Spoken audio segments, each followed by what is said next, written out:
The Wheeling Plant Commission meeting for Thursday, June 22nd is called to order. Please stand for the Pledge of Allegiance. I pledge allegiance to the flag of the United States of America and to the republic for which it stands, one nation, under God, indivisible, with liberty and justice for all. Mr. Secretary, please take roll. Commissioner Bonova. Here. Commissioner Creech. Present. Commissioner Dorban. I'm here. And I'm Commissioner Powers. I'm here. And Commissioner Johnson is absent on prior notice. And Chairman Rafato. Here. Brooke, any changes to the agenda? No changes. Citizen concerns and comments. Anyone wishing to speak on other than items that are of public hearing or in general topics of the village? Are there any there? Good. We'll save the sheets for next time. There you go. Oh, you can't. There's names on them. Consent items, docket number SCBA 17-27, ilovekickboxing.com, 45 Huntington Lane, appearance approval of a wall sign.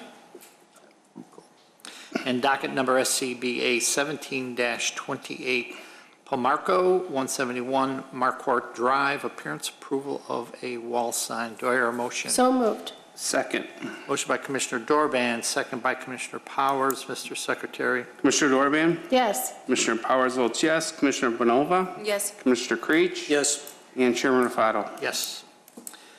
Items for review, docket number 2017 5A and B, continued from May 11th, 2017 hearing.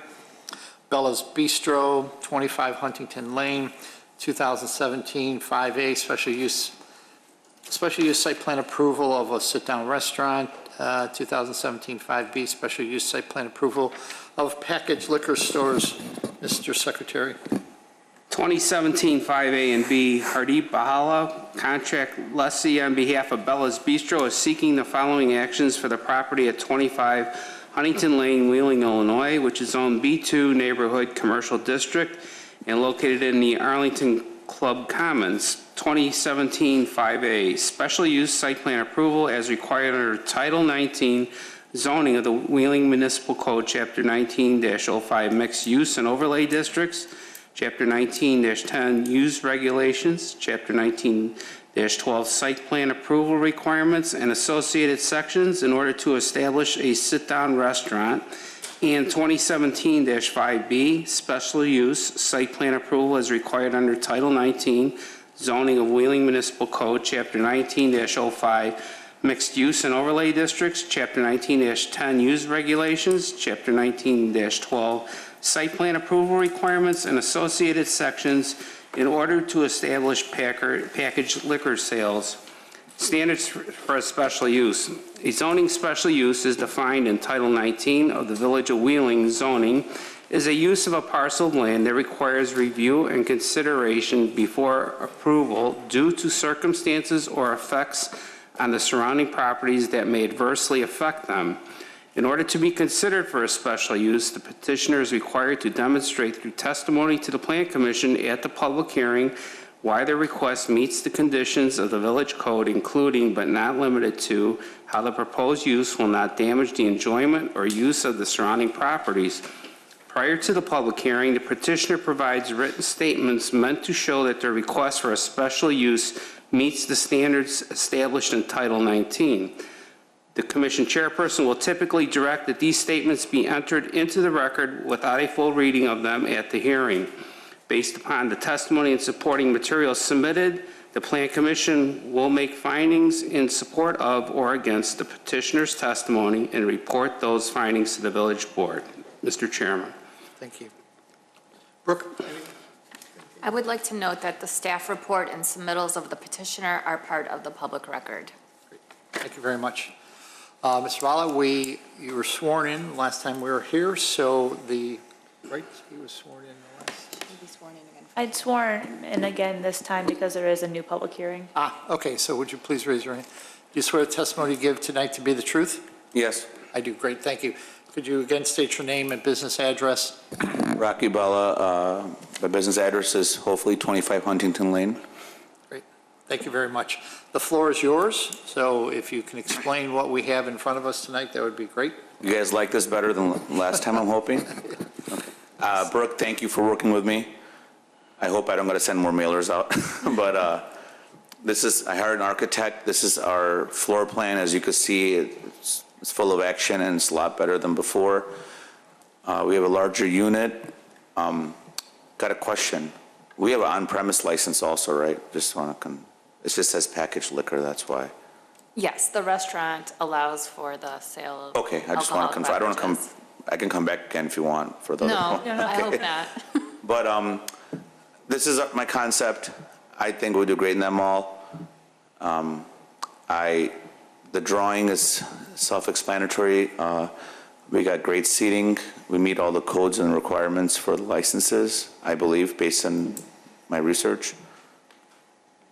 I hope that mall can turn around and we can be a part of the success for that mall. That's the biggest thing. It's an eyesore, but I believe in Edgemark. They're a great company, and I think the mall could turn around in the next year or so.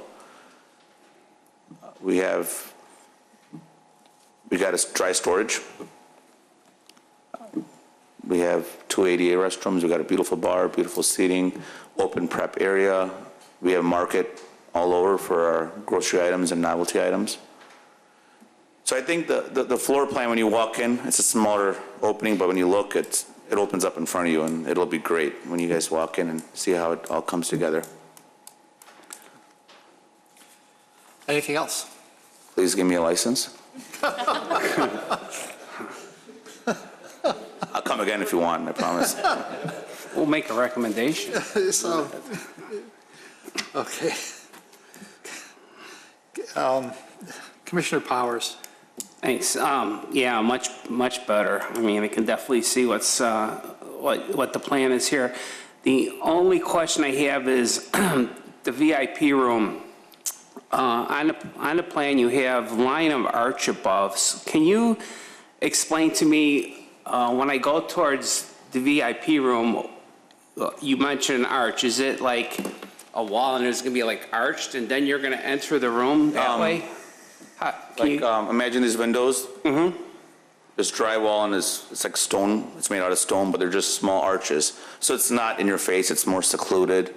Okay. It's not like, it's in the back all the way. So it's there, but it's not going to be accessible to us when you just walk in. You have to really want to go back there. So there won't be any arches to delineate the dining area from the VIP room? It's separated. It's going to be arches, so it's like a separate area. It's not Okay. going to be a part of the dining at all. So, but you're saying in between the dining room and the VIP room, that's where you'll have Yeah. like a set of arches? Like a separation area. Great. That's really all I wanted to know. Thank you. Commissioner Villanova. All my concerns were addressed. Definitely this plan is a lot better than it was before. I don't have any other questions. Thank you. Commissioner Dorban. Nice design. Thank you for going this far to make it look better, and appreciate it. Thank you. Commissioner Creech. Thank you again for your new drawing. It's much better than what you had previously. I would have liked to have seen some elevations on your interior finishes, but I think it's great, and good luck to you. Thank you. We may have asked, I'm not certain if I asked this before, I was looking at my notes. Are you going to have any small shopping carts, or is it just going to be Bags. Right, okay, plastic. Whole Foods offers both. Yeah, okay. I can offer both. No, I'm talking about if they're walking around and they want to put stuff into a basket.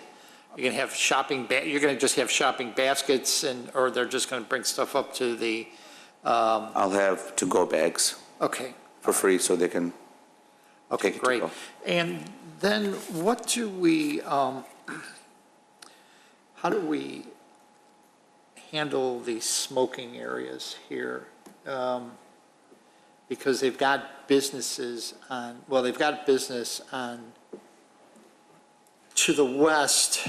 Is there a business directly, I'm trying to picture it, is there a business directly to the west of you in that shopping center? I know there's nothing to the east. Nothing. To the west, there's a couple of There's- doors down, is a chiropractor last I've seen. I don't know if Right. anything right next to me at all. Okay, I was there 4 weeks ago inside, and I didn't see anything next to me. how do we, eventually, because Mr. Bala says it's going to be successful, you're going to have the shopping center filled up and you've got a restaurant. You've got to be 15 feet away from any entrance. The landlord could put a sign up, I'm sure it's standard law, right? And that's, and I should have brought this up, it just occurred to me as I was looking at this again. It's something that you're probably going to have to work with them and the developer of the property as it continues to grow. It's not going to be an issue now, but it could be an issue in the future. Yeah, that'll probably be regulated by the property owner, making sure that people aren't too close, but Okay, all right. Just something to consider as we're going forward in this. yeah. And on this one, they can go on the other side. Great. I'm guilty and in silence all my devices. For some reason, my watch dings, so I apologize for that. Okay, were there some conditions? Public comment. Oh, I'm sorry, yes. This is a public hearing. Is there anyone wishing to speak on this matter? Nope. Okay, great, sorry. It's been such a long time since I had a public hearing.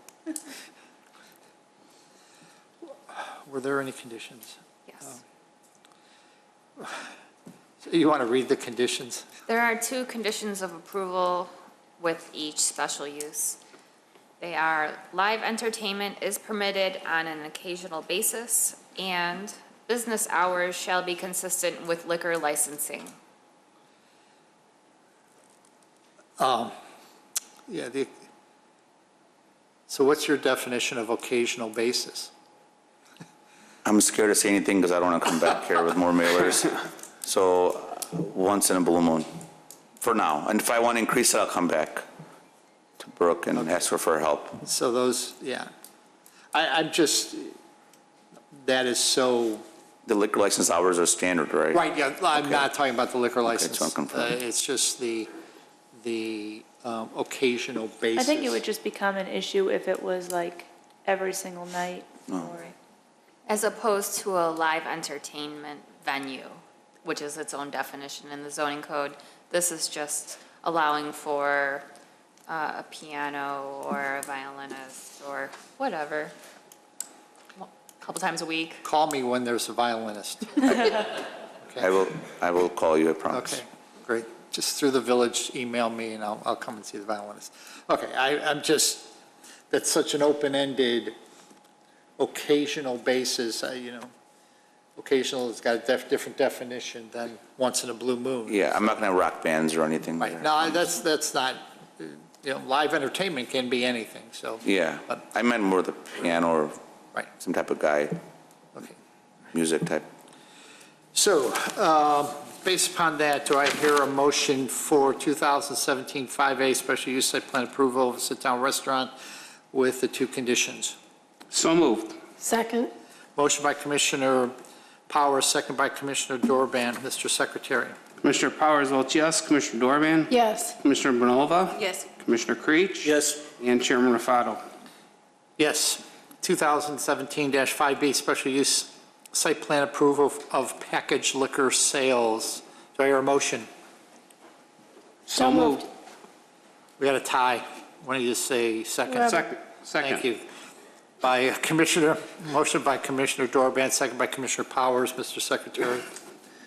Commissioner Dorban? Yes. Commissioner Powers votes yes. Commissioner Bonova? Yes. Commissioner Creech? yes. And Chairman Rafato. Yes. Go to the next step. Thank you. Brooke will contact you. Okay. Is the next step easier than this step? Just out of curiosity. Wow. I'm just being honest. I feel comfortable with you now. I've been with you so many times. So. You have to go before the village board. Okay. All right. That'll Thank be- you. Thank you, Brooke. I'll look forward to your email. Yes. And you We have need you something to to sign something, though. Right. Thank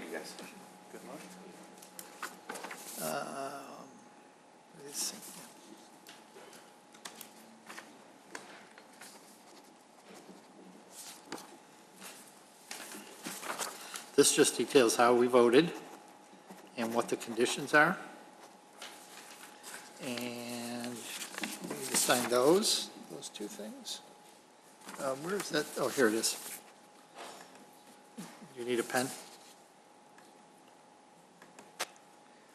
Can I have your pen?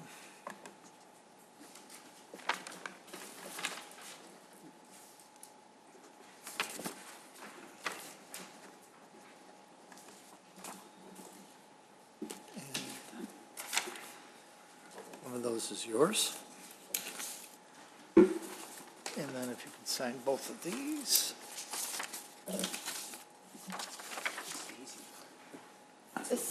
This item will actually go to the village board on July 17th.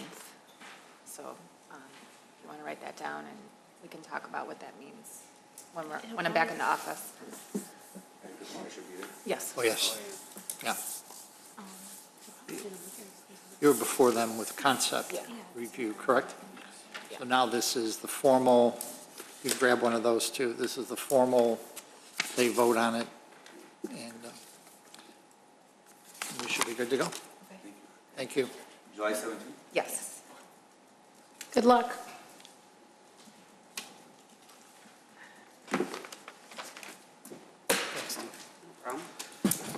Docket number 2017-7, Dunshire, 370-400, 370 through 400 West Dundee Road, concept review of a mixed-use residential and commercial planned unit development. Brooke, anything?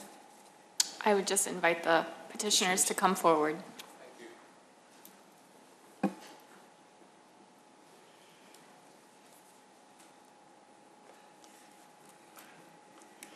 Good evening. Nice to see you again. Hello? Nice sunny day today. If you can just formally give your name and business address, and if anybody's coming up to speak, if they can give your name again for our records. Thank you. My name is Bill Hine of Bill Hine and Associates, and our offices are at 370 West Dundee Road in Wheeling, Illinois, and we represent the developer.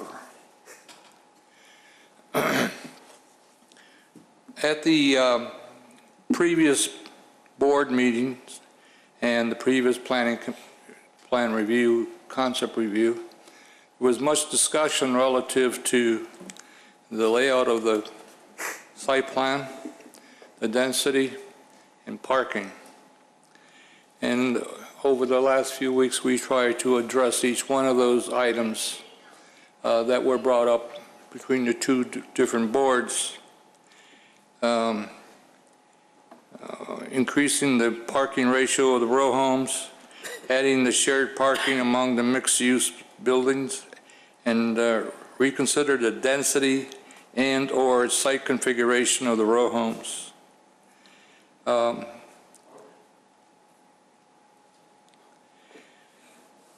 In doing so, we had much discussion relative to just the row home concept.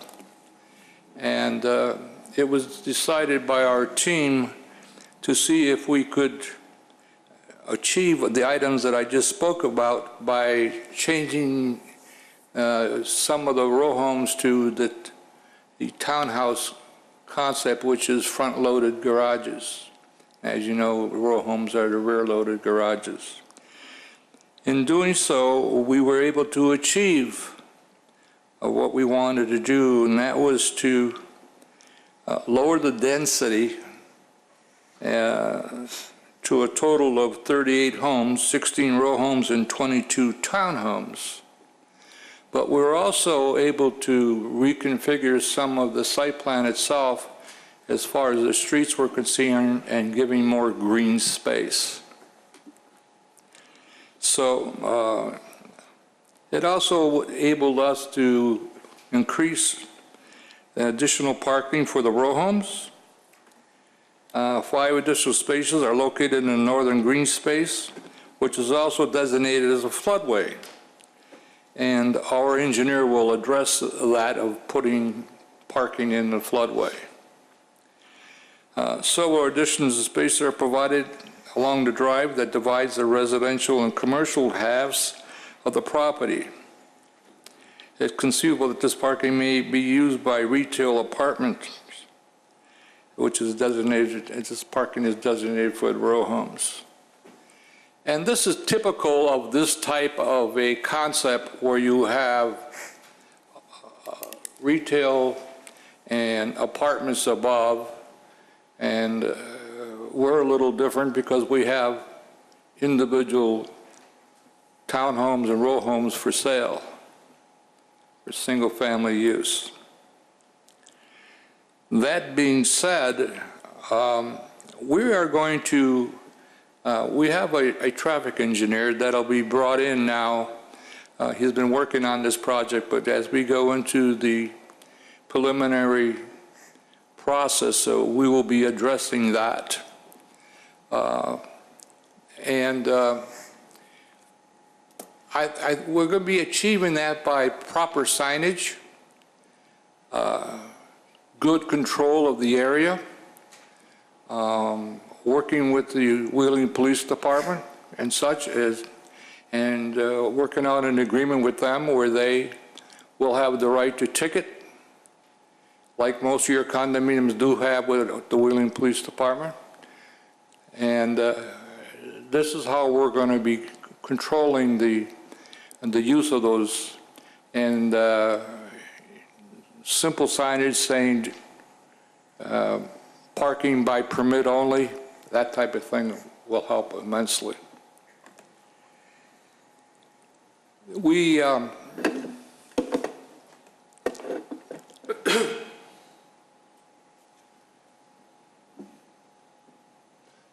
got the row homes in the dark yellow, which you see up along Northgate Parkway. And the townhomes are the yellow, the light yellow. And as you can see, we were able to create some pretty nice greenscape, and our landscapers are now, architects are now working on a revised plan for extensive landscaping of the entire area. So we think that in such an area that we were subject to quite a bit of floodway and floodplain, and we were also concerned about having to take our main road off of Northgate Parkway and put it all the way to the north, and to appease putting a road that will eventually end up at Community Boulevard. So we try to keep that in mind as we develop this site, because we are still in the process of acquiring property all the way to the east. We have made some headway on that, and we're taking depositions and such now with the people that previously owned it. It's quite complicated, but we are working through the red tape. I think the plan that we put together was a plan for access by the fire department. You have a question? No, I was just looking at something, and I'll ask it later, as it just reminded me of something. Okay. We put a preliminary plan together and worked with the fire department, and they gave us all the information that we needed to do that. And we're going to be refining that as we go into the Right, and I was going to bring that up, Mr. Hine. I mean, the chief put together a whole list of things, and Yes, he did. And we're not looking for that level of detail at this concept review. And that's all, as you well know, that's all part of what you're going to do in the next steps. Correct. Yeah. And he so notes that in his last sentence on his Yeah, report. right. We're not going to. We're not going to spend any time on that. It has to be fine-tuned. Exactly, yeah. Right. And it wasn't an expectation on our part that any of that would be addressed at this meeting either, so. Right. And that goes along with the engineering also. Oh, yeah, of course, Yeah. yep. That'll all be worked out later on. So I guess what we want to really look at is some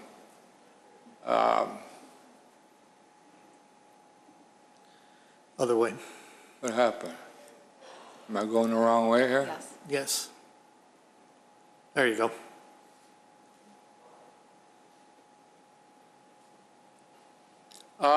We're all aware of the configuration of the retail.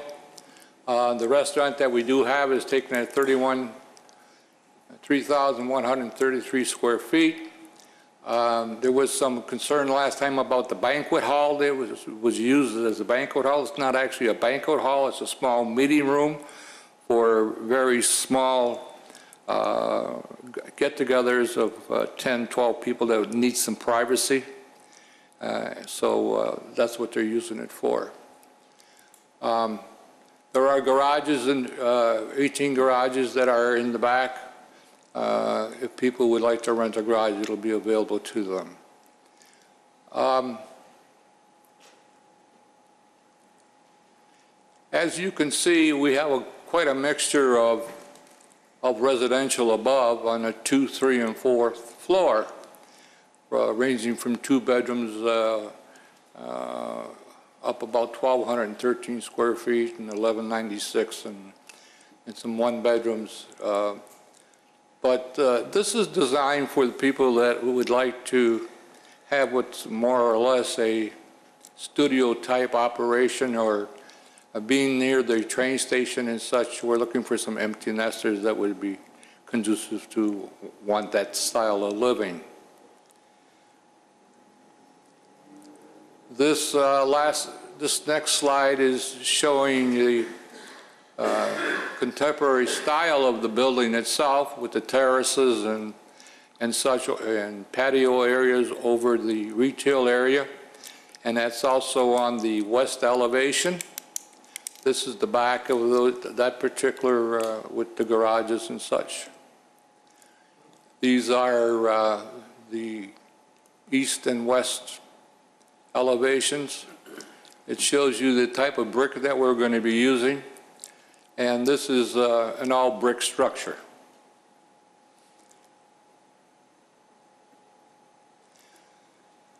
This is an elevation of the townhomes, front loaded, and we've got brick on the front elevation and the 2 side elevations, and the back will have a combination of material such as hardy board and such. It'll be very nicely done, color schemed, and so on and so forth. This is a typical entranceway with two doors servicing 2 separate units, and the unit on the end is by itself. So we're going to be doing a little more work on that to give it more effective look to it as we proceed through the process. This is our elevation of our row homes, and as you can see, I think we've done a pretty good job with that. The last time we were here, we were showing an area on both side elevations having hardy board or some type of vinyl siding on it, and we've decided to go all the way to the top with brick. The bottom part has got a block type product. The windows are encased, and if you'll notice the roof line up on the top, it was sort of like a barnyard type look on the top soffit up there, and we peaked it out on top. So we changed that a little bit. We also added some balconies in the back, and they're so designed where they'll have a balcony that is normally run off of your dining room area, and there's a small balcony for a more private situation coming off the master bedroom on that particular design.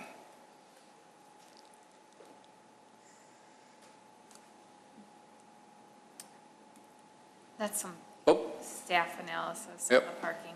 yeah. We can use that if necessary. So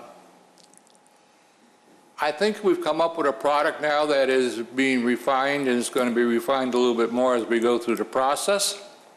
But I think we've taken the key elements that were of concern of both the board and you folks at the last meeting that we had, and we tried to address them. So with that, I'm going to open it up for questions if you have. Is anyone else from your team going to speak We're going to be... on anything right now, or? I'm going to be having part of my crew come up here and answer any questions that you have as it pertains to their expertise. Fine. Okay, great. Thank you. Commissioner Dorban. Thank you. Well, I understand you're going to be, continuing to tweak this, but I still have some concerns about the density. And you talked about the fire access. I really want to hear from the fire department that if there is enough turning radius, if there's enough, after our tour last time, that I want to make sure that we're meeting the needs of the fire department.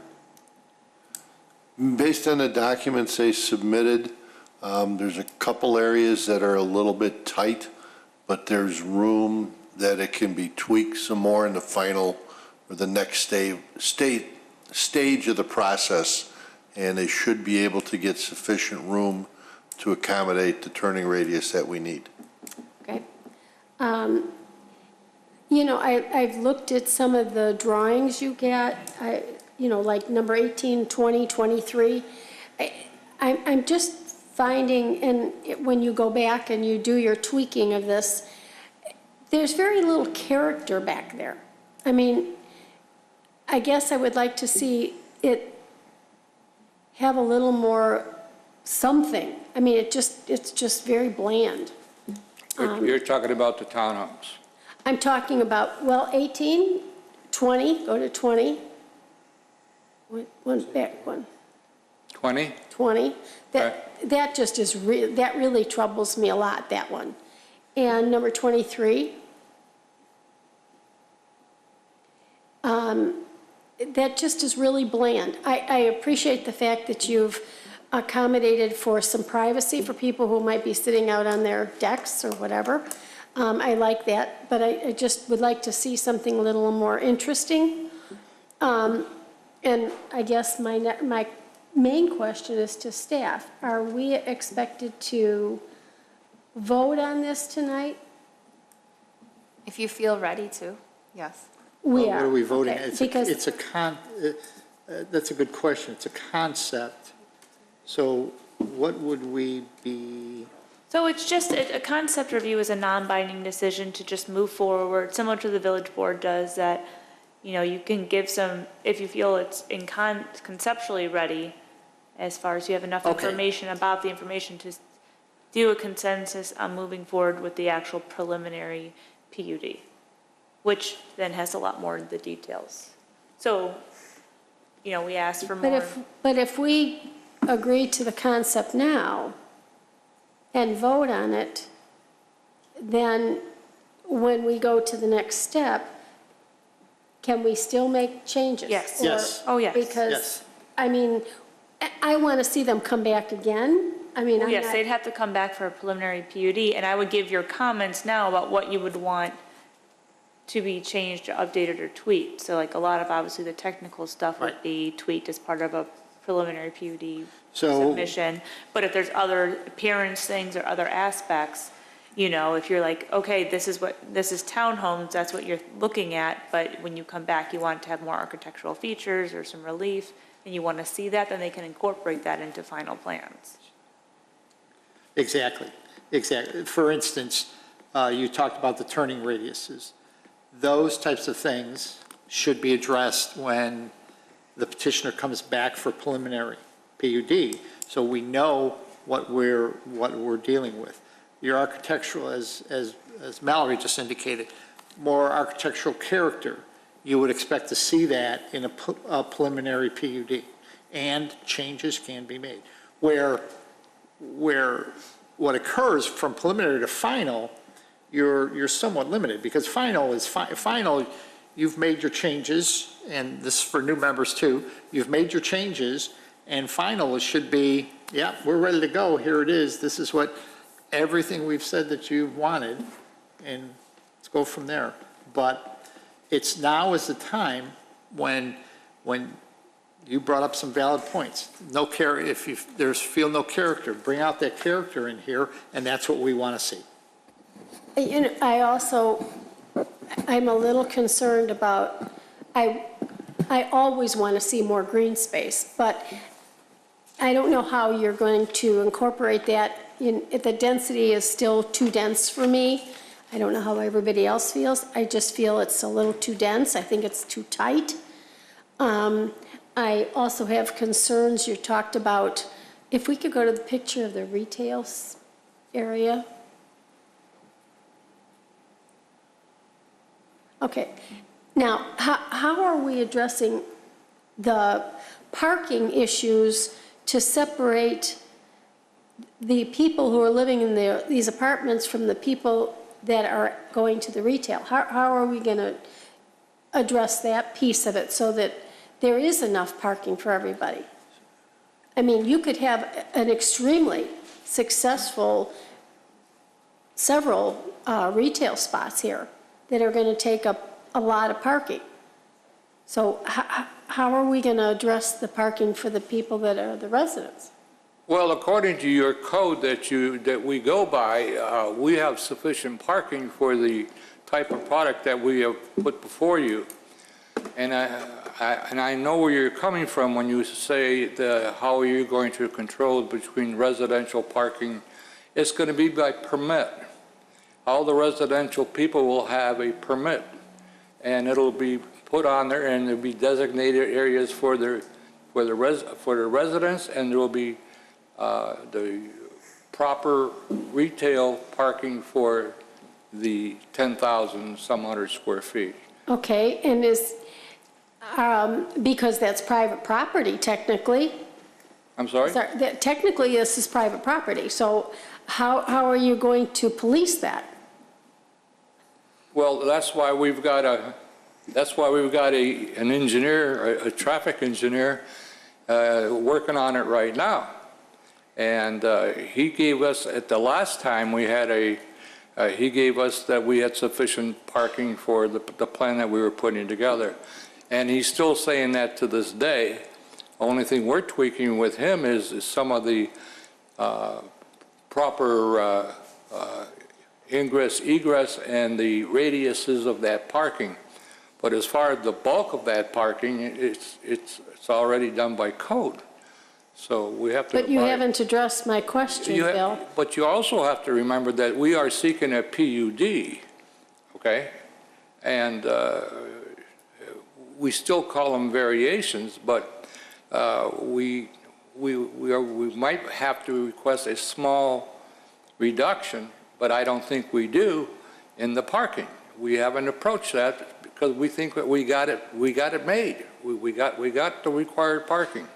That's not my question. My question to you was, how are we going to be able to police it so the residents have a place to park versus the people that are using the retail areas? Well, I live in a condominium, and we have parking passes. We have a towing service. If you're parked in the wrong place, it gets lifted, and they come by quite regularly. And we control, because we did have a problem, and we did it by putting proper signage in. We have changed the guest parking in different areas, but there's ways of doing it, and that's why these guys are called traffic experts. And the same traffic expert is working on the Station 501 plan across the street.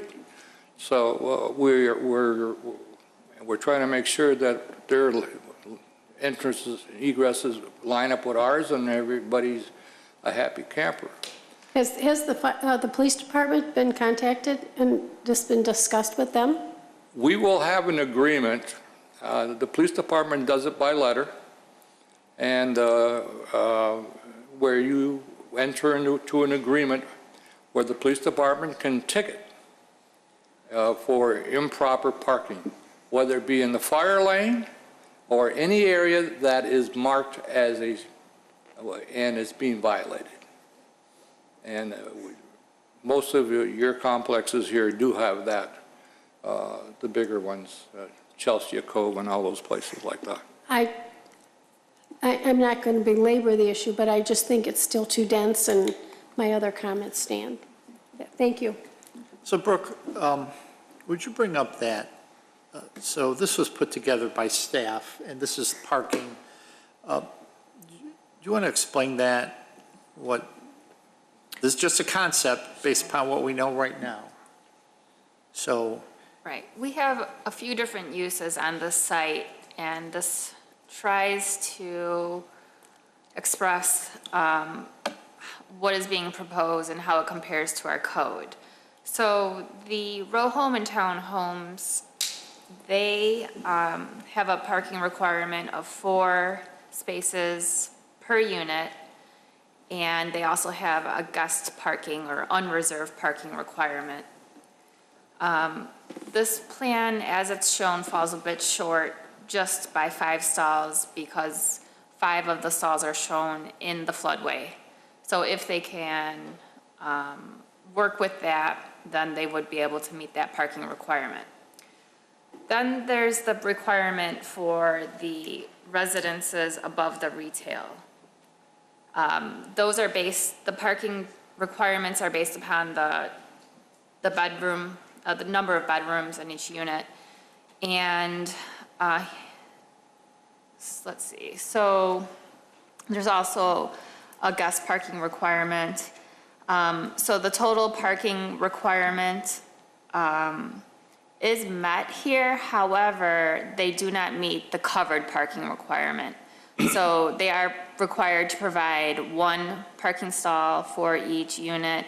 They are only providing, 18 covered parking stalls for the apartments. And then the retail spec retail requires a parking number of 5.5 stalls per 1,000 square feet. That comes out to 60 stalls. They have provided that. Again, staff's only concern really with regard to parking is how it will be managed, and I think Mr. Hine has addressed that. Thank you. This was very helpful to me, so. Commissioner Dorbin, anything more? No, thank you. Great. Commissioner Creech. I agree with Commissioner Dorbin about maybe stepping up the architectural a little bit. I'd like to see some of these, like 22 and 23, one's supposed to be the front, one's supposed to be the back, it doesn't really match. My other concern was, again, was the road in the back on the north end of the property that's in the floodway, close to the drainage ditch. On that far northwest corner, you're only about, I'm guessing, about 20 feet away from that ditch. And there's a sharp drop off in that back corner there from the ground level to the water level. I was just wondering if we're going to have to do some reinforcement over there since we're so close and it's such a big drop off. Jeff, can you lower your microphone? I'm sorry. Thank you. My name's Mike Anderson with Hager Engineering, offices at 100 East State Parkway in Schaumburg. That area, it's about 30 feet from the proposed curb line to the property line, and it actually flattens out quite a bit. The top of the slope for that drainage ditch is just a little bit inside the property. So that the road, when it goes in, because it's in a floodway, can't have any fill associated with it. It has to be in cut. So the road will be actually lower than where the ground is right now, so. All right, so that leads into my next question, because the top of the road, Northgate Parkway, and the road that you're proposing in the back, there's like a 5-foot difference in elevation. So right on that first 20 feet or so, you got to drop down 5 feet, it looks like, as far as the elevations are concerned. I was concerned a little bit about the fire truck being able to make that steep drop. And then again, we're talking about fill in the floodway. And you're going to have, your top of foundation on your townhouses over here are, you're a foot below the street, but you're almost 4 feet above the road in the back. So it seems to me like you're putting a lot of fill for those townhouses there. Yeah, so we can, we'll work through those grading issues. I totally agree with you, that area is difficult. It's the most difficult grading area of the site. And we're going to have to comply with all of the village, local, state, federal requirements to get that in. That's about all I have. I'm sure you're going to have a lot of work to do. Yep. Thank you. Commissioner Blanova, As a concept, thank you. As a could you concept, bring your microphone down, please? Thank you. yes, thank you. As a concept, I agree with previous speakers when it comes to character, density. I would like to see more how it's actually going to be done. I don't have any other questions. Sorry, I didn't hear you. I said I would like to see how those townhouses going to be done. Yeah. Like all those features, if it would match to the front looks great. I would maybe, I don't know, the front and the other side from Northgate, it's going to look great. But inside of it, I would add more features. I don't have any other comments to it. Okay.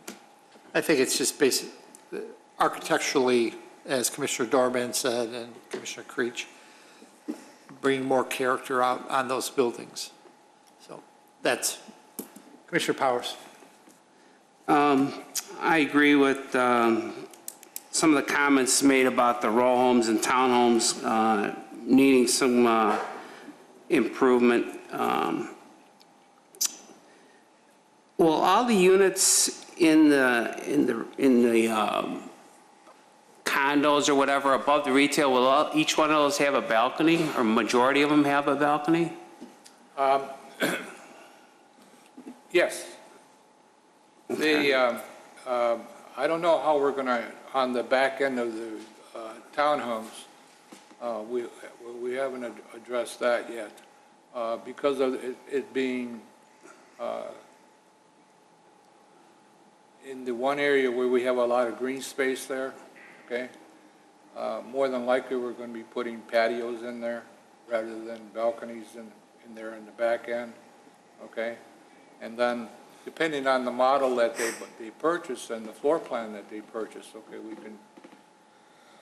This is one of the reasons why we went to the concept of row homes and townhomes, is to give them that option. There are some people that just don't like the row home concept. Okay. So. Can somebody explain to me the difference between a floodway and a floodplain? It's kind of weird, but, I would just like an explanation. Sure. Simple one.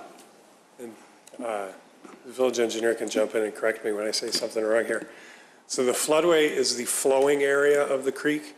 Mm-hmm.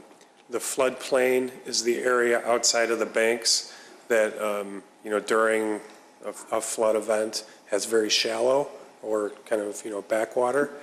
The floodway itself is the flowing area of the creek that is conveying the water, and if there's any fill placed in it, has a detrimental effect on its ability to convey water. Okay. Let me just ask him a question so everybody just add to that a little bit.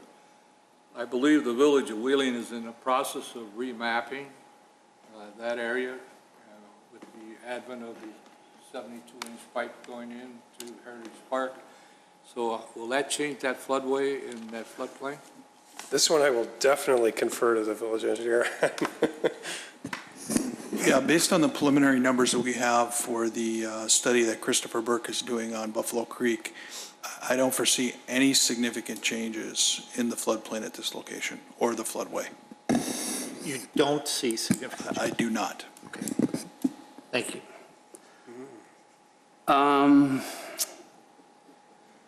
So in your submittal, what is your, how have you guys determined that there's less density now than there was before? Is it because of the configuration we were originally shown? Where did we lose density?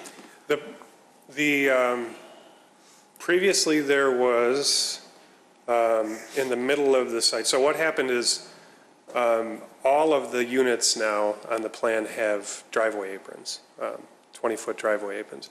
Previously, that wasn't the case with the row homes. They were just had small aprons. And so the buildings have all kind of gotten wider. There used to be an interior area with buildings that were 90 degrees.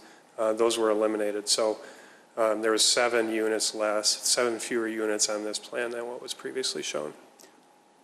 For a townhome, I guess this is for staff, for a townhome, what is the typical length of a driveway? Is 20 foot the standard length of a driveway? That's our minimum requirement for a parking stall. For a parking stall, okay.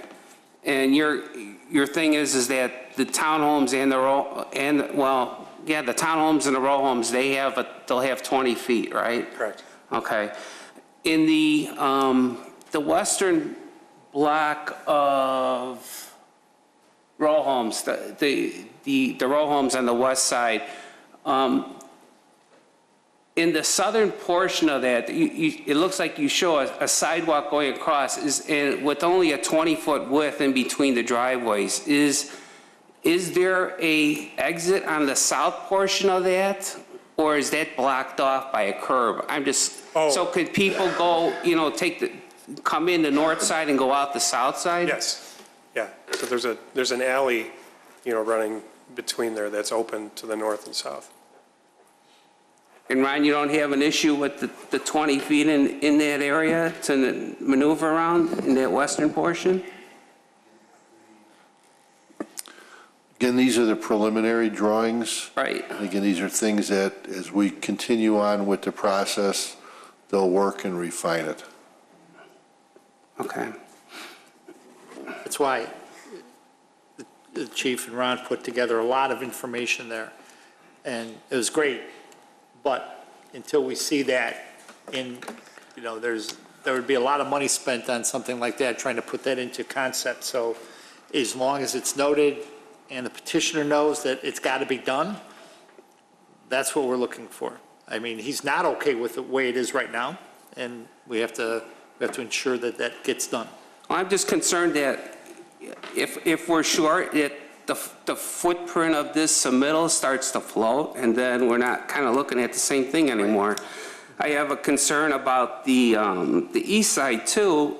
I understand why you would want to put the townhomes on the eastern side, because you don't have the property yet on the west side, on the east side of this submittal, but you don't own any of the property to the east side, and it's just like I'm concerned too, if for some reason you don't obtain that, and let's say, how is that planned out? To me, it's like an unknown. It's hard to imagine that parcel being developed and not having anything on the other side. It's like if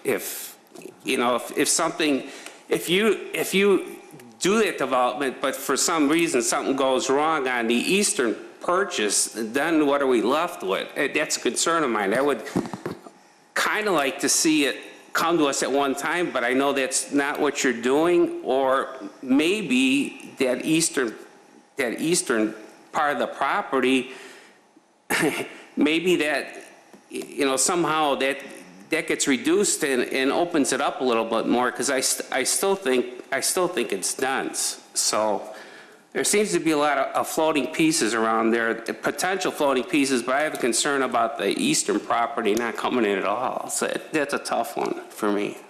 That's a concern. And on the rear of the retail building, we're still going with 3-foot aprons, right? Correct. Okay. And I asked this last time, and I'll ask it again. You guys, have you thought about stormwater retention in case it's needed? In case you don't get the allocation you need? Yeah. Do you have a spot for it? If that's required, it would be some kind of underground provision for us.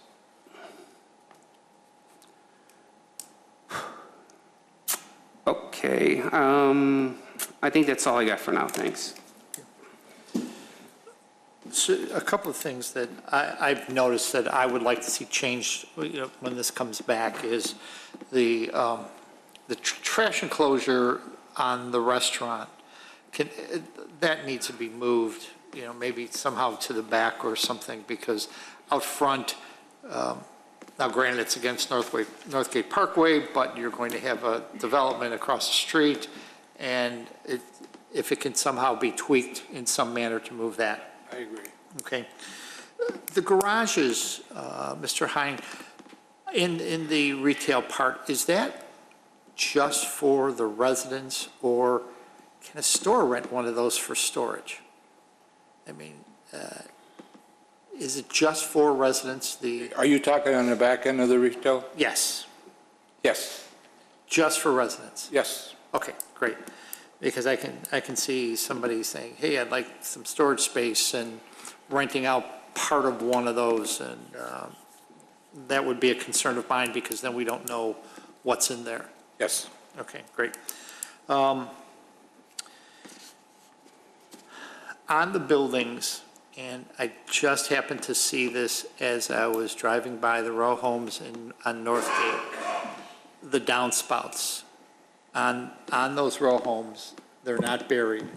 And what they have now is they have this big black extension that comes out of the front of the row home, detracts from, one, the beauty of it, and two, when it starts to rain, it's going to flood the sidewalks, as you know, and that sidewalk is very close to the road as it is. So I would like to ensure that all of those, for these, especially the row homes along Northgate and, townhomes, and even the building, those somehow are buried into the ground, with a reservoir underneath. So however that's done, I don't want to see any type of black extension coming out of a row home. It just doesn't look good.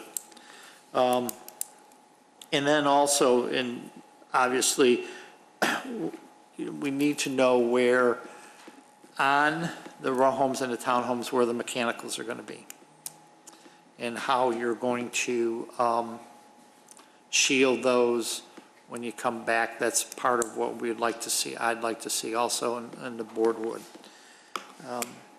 Snow removal. I know we talked about this, and we talked about probably moving it to the north, along the diversionary channel there, but you have parking there now. And that seems to me that it's going to take away some of the parking for snow removal, and also for the retail and the apartments. Some type of plan, we need to see some type of plan of what is going to happen with the snow removal.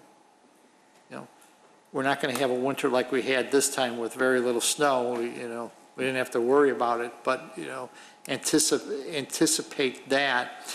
And I think it'll be, I was thinking about it as we were talking about the flow of the fire trucks, and and how they get around.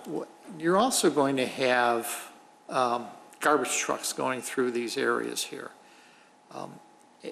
Some tight areas, and, you know, we need to consider how that is going to flow in such a small, in a restricted area such as it is. And then the last well, I've got a couple more comments probably. So our village engineer indicated that there was going to be very little change if this gets remapped. So that eliminates 5 parking spots. So how is that going to be addressed? Well, actually, they're in the flood, are they in the floodway now? Floodway. Yeah, so, you know, one item is that, based on the actual ground topography, we don't agree with the present mapping of the floodway. Okay, so that's your comment. You don't agree with that, so that will then be addressed, okay, when you come back for preliminary. Yeah, and that being said, you know, a parking lot or a road is technically allowable in a floodway, provided that it does not impede the flow in any manner, and you place no fill for it. And again, I'll let you discuss that with Yep. with the guys that know all of this stuff, you know, if that's how it's going to be. So then my last comment, then I'll open it again to the commissioners, is that I too think it's too dense, and it does need character. And I just to Commissioner Powers' point, you know, that those townhomes at the end just sort of like, you know, look like the lost child. You know, they're just out there, and I know you know you're hoping to continue that, but this whole plan just doesn't flow for me at all. But, you know, we're recommending board, and however you want to move forward on this is entirely up to you.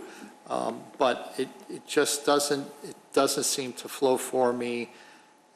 You know, the mix, we've seen mixes. We were just on we've got the next petitioner is a mixed use also of retail. And we did a road trip just in our last meeting, and we saw concepts such as this.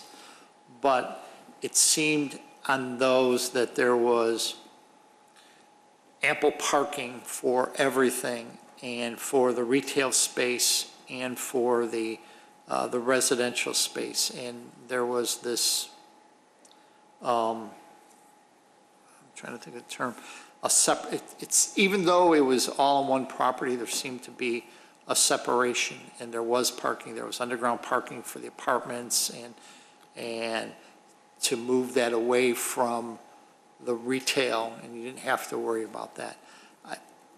I personally have a concern with this concept. I'm sorry, not the concept, with this plan. Right, with this plan. But as I indicated, we're recommending board, and moving forward is entirely up to you and how you want to handle that. Are there any other comments? Yeah, I do have one. I'm a bit concerned about us having to even do any kind of a vote. I mean, there's been so much discussion back and forth that how can we vote on something, and shouldn't we see this again before we even consider a vote? I'm a little, I mean, I'm not sure I could vote for it. So again, and I know Mallory will correct me, this is a concept, and in a preliminary PUD, we can ask for changes at that juncture. Even it's an official meeting. They have a lot of direction from us now, and to have another concept review, at this juncture, I'm not certain that it's going to make a difference, because I think I believe we're pretty explicit on what we were looking for. And again, I want to stress that in a preliminary PUD, they can make changes, and we can request changes. I And we can- understand that, but it still makes me very uncomfortable that there are so many requests here and so many concerns, and the piece about the east piece of that property. I'm really having a hard time with this. I really, Take it away, you know, Mallory. I can't, yes, we've given them a lot of direction, but that doesn't mean when it comes back, we're not going to have more tweaking and send them back again. I mean, Right. how many times do we keep doing this? Well, I mean, So if they come back to us and we look at it in another concept review, and then we like what we see, can't we do it that way? But the concept proposal is a minimal submittal requirement that shows just the, you know, a statistical sheet that indicates the proposed number and type of buildings. It just requires a site plan, the general location of proposed structures, open spaces, parking and circulation routes, pictures of the site. And so it's a very minimal, this is kind of what you're looking at, and things can be, a lot of things can be changed before preliminary. That happens all the time. And like, for example, Town Center, we continued that preliminary PUD at least three times, and they made multiple changes. So if they come back at preliminary with all the more mechanics done, on which were a lot of the comments, and there's still changes you need seen, we just continue the preliminary, you don't approve it at the preliminary stage. But right now, for concept, you know, the continuation the first time was to address the concerns the board had, which have been, you know, addressed at this stage. And so now it's just the general concept as a whole. This is the plan, this is the concept, a mixed, you know, mixed-use building with apartments and retail with townhomes and a combination of townhomes and row homes in the back, and this general layout. So that's all that is at a concept usually, in various stages. So I would say, if you're not comfortable, then you can always vote against it, but I would say that at this stage, it should have a vote today. Okay, thank you. Are there any other comments? Powers, nothing? Fine. Okay. Mallory, you mentioned a vote. And it's essentially a consensus vote, because as I said, it's a non-binding, it's not a final. A consensus vote to Move forward with the move forward plan, with the plan? I guess. is- And it will note don't- several conditions, and I can read what I've gathered thus far, if you have consensus on these Okay. Why don't you recommendations. read those, Right. Would you like me to read them now? Yes, please. Number one, improve the architectural character of the townhomes. The front and rear elevations should match. Two, consider removing additional row townhomes to increase green space, also reduce unit density. The restaurant trash enclosure should be moved out of street view. The row homes, townhomes, downspouts should not overflow on ground. Depict the mechanicals and their screening of the row, within the row home and townhomes. And provide a snow removal plan. Okay. Right. Anything else?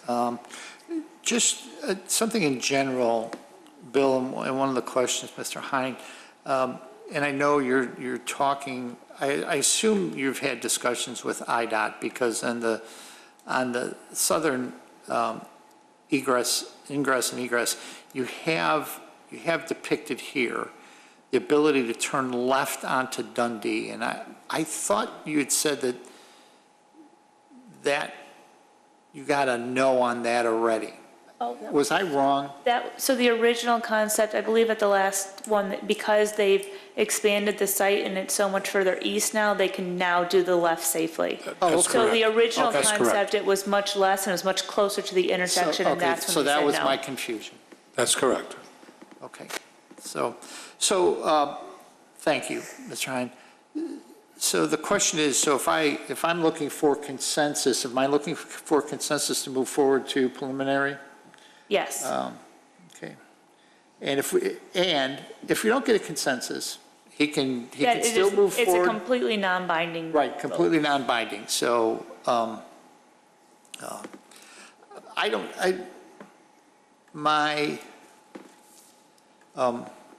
the plan has improved from the last time we were here. And you incorporated some of the changes that the village board requested and re-requested. And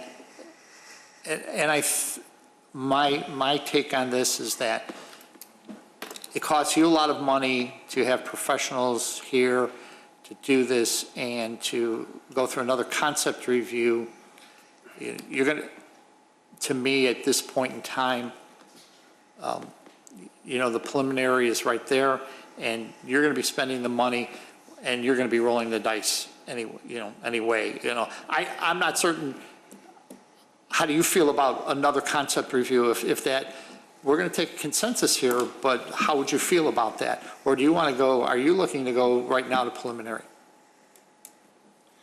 Well, I think it's important at this stage of the game, as far as, this is preliminary. I mean, the concept review process was put in by the board at the time for the simple fact to give a developer an opportunity to get a consensus of the boards and the planning commission on the project itself, okay? As you folks know, I've been here a long time, and we've gone beyond, and with your staff, they've done a wonderful job with guiding us through the process. But just keep in mind that this is for a concept, okay? When we get down to your preliminary review, like your attorney said, okay, that's when we start playing hardball, okay? Right now we're practicing. We're going to play hardball. And we are going to be relying on you folks to use your experience and your knowledge to help us through the process also. But we have an obligation too, is to listen to and give you the highest and best use for this piece of property that we can give you. We've already lowered our density, okay, to accommodate the things we had to do, okay? So that being said, okay, we're willing to listen, but sooner or later we're going to meet a threshold where this project becomes something that can't be done. And if we do that, okay, well then we got some problems, because unlike other developers that come in, okay, they have, based on your performance and the board's performance, they have an option, okay? They got an LOI, they got a letter of intent. We bought this property, okay? We own it. The good Lord's not making any more dirt, so we own this stuff right here. And we're willing to go along with as much as we can and be tolerable. But we might reach that threshold where we have to throw the towel in. Thank you, I appreciate it. Sure, and understand that we are in the position as when this goes through preliminary, that if we're not satisfied, that you might get an unsatisfactory vote, and that's and that could happen also. But from my point of view, the concept review, I think you've done all that you can do, that you want to do, and now you want to bring in the heavy hitters to really refine this. So I completely understand that. So what I'm looking for is, Mallory, can you help me again, a consensus? To be a consensus to move forward with this concept Right. to the next stage of preliminary PUD. And it's the concept. We're Yes, talking the about concept of the general layout and then what the mixed use is as Right. proposed. Okay, so with that said, Commissioner Blanova, It's a tough one. I vote yes. yes. Commissioner Powers, No. Commissioner Dorvan, No, Commissioner Creech, Yes. and I say yes also. So, next step is preliminary PUD. Thank you very much for your time. I do Sure. appreciate it. Thank you. Thank you. Let's take a 5-minute break, please. Thank you. Mr. Hine, I'd like to give you a list.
Meeting is called to order.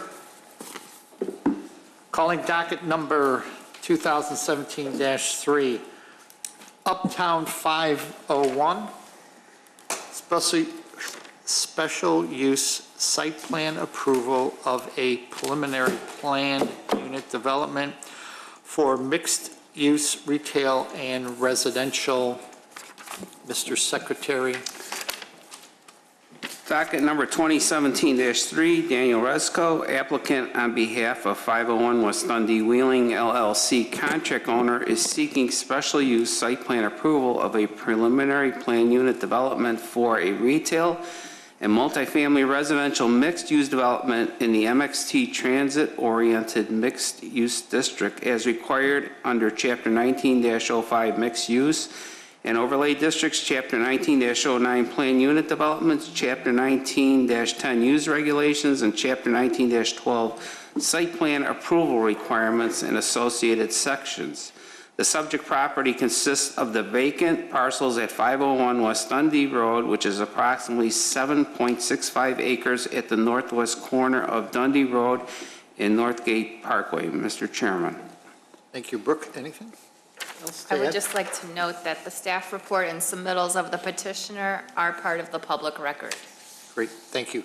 So this is a public hearing, and whoever you think is going to speak tonight, would you please stand? Who's going to speak tonight? So would you please raise your right hand? You swear the testimony you give tonight to be the truth?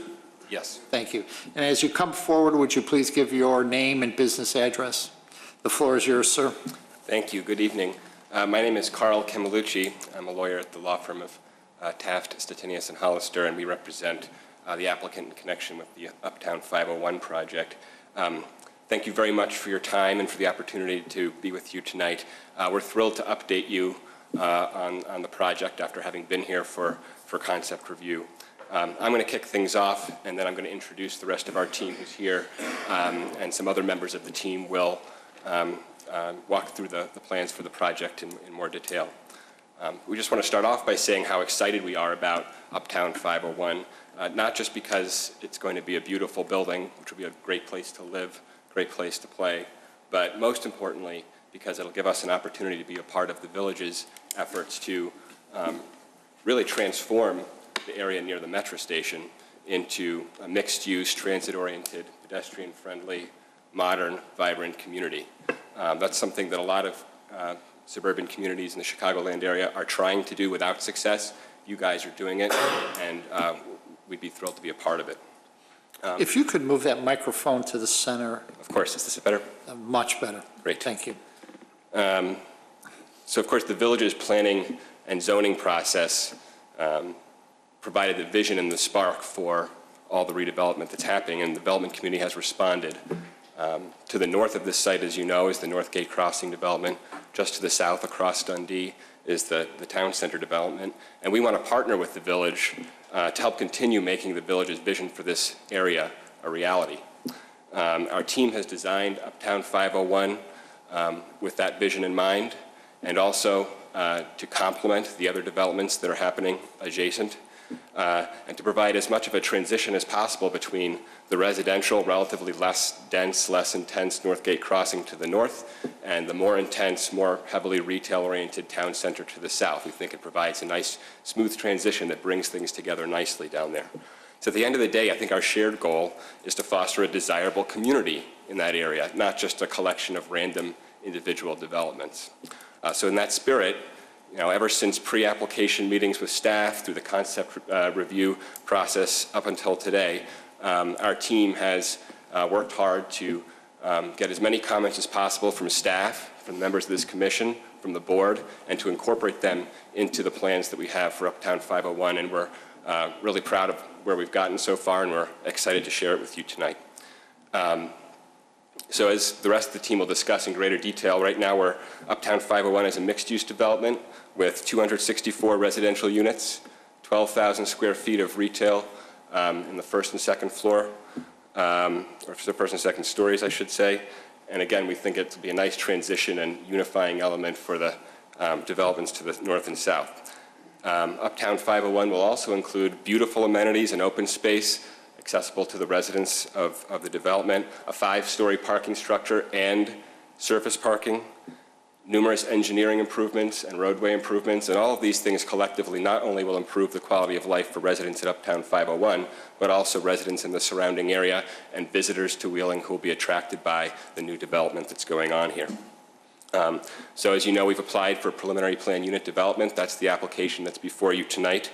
That approval is necessary in the MXT district for any property of this size, no matter what kind of uses we're proposing on the property. Let me just, forgot to click through my slides here. This slide shows the project team. Many of us are here tonight, and I think it's fairly self-explanatory, but I just wanted to highlight a couple things before handing it over. Number one, just want to underscore Atlas Residential is the developer on this project. It's a really high-quality developer. Can't say that about all developers, but this is a great developer. More than 30,000 units under management. Been around since 1993, extensive experience in all aspects of property acquisition, development, management, and financing. Eric Diamond is here representing Atlas. We also have Daniel Resco here with DAC Developments, which is another one of the development partners in the project. The people who will be speaking after me, first the architect is BSB Design. Joe Mashik is here, and he'll walk you through the site plan and some of the other architectural plans for the site. Second, we have IG Consulting, which is the civil engineer for the project. Kevin Lewis is here to talk about engineering matters related to the project. Third, we have KLOA, the traffic engineer. Luai Abuna is here and will talk about our plans to address some of the congestion issues in the area. We also have some other team members tonight who are available to answer questions if needed. Suhil Namari is here. He's the project manager. From John James Construction, which is the general contractor, we have John Keach. And we also have our TIF consultant here, Joe Pileski. So thank you for the opportunity to participate in the transformation of Wheeling. We're really enthusiastic about the future of the village in this area, and we look forward to being a part of it. So without further comment, I'm going to invite Joe to come up and talk you through the plans. Thanks very much. Thanks, Carl. My name is Joe Mashik. I'm with BSP Design. We're located at 1540 West Dundee Road in Palatine, Illinois. I am the landscape architect and planner on the project. Justin Busey with BSB is licensed architect and has been heavily involved in the process. He's here also for questions. It's got to be an easier way. Just click once. Just, pardon me? Just click once. Okay. Yeah. Oh. Okay. This is how it always works. Pardon? You want to stop touching? There. Okay.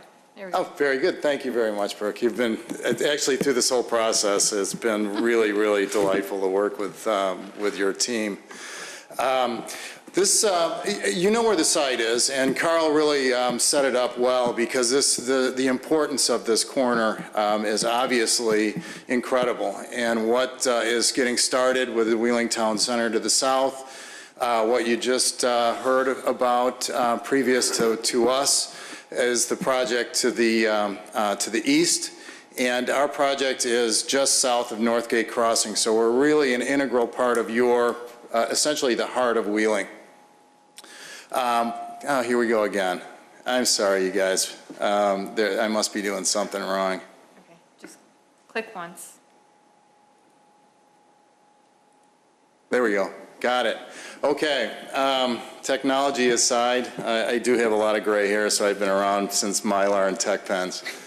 But anyways, when we came in February and presented our initial plan, we got a lot of really good feedback from you guys.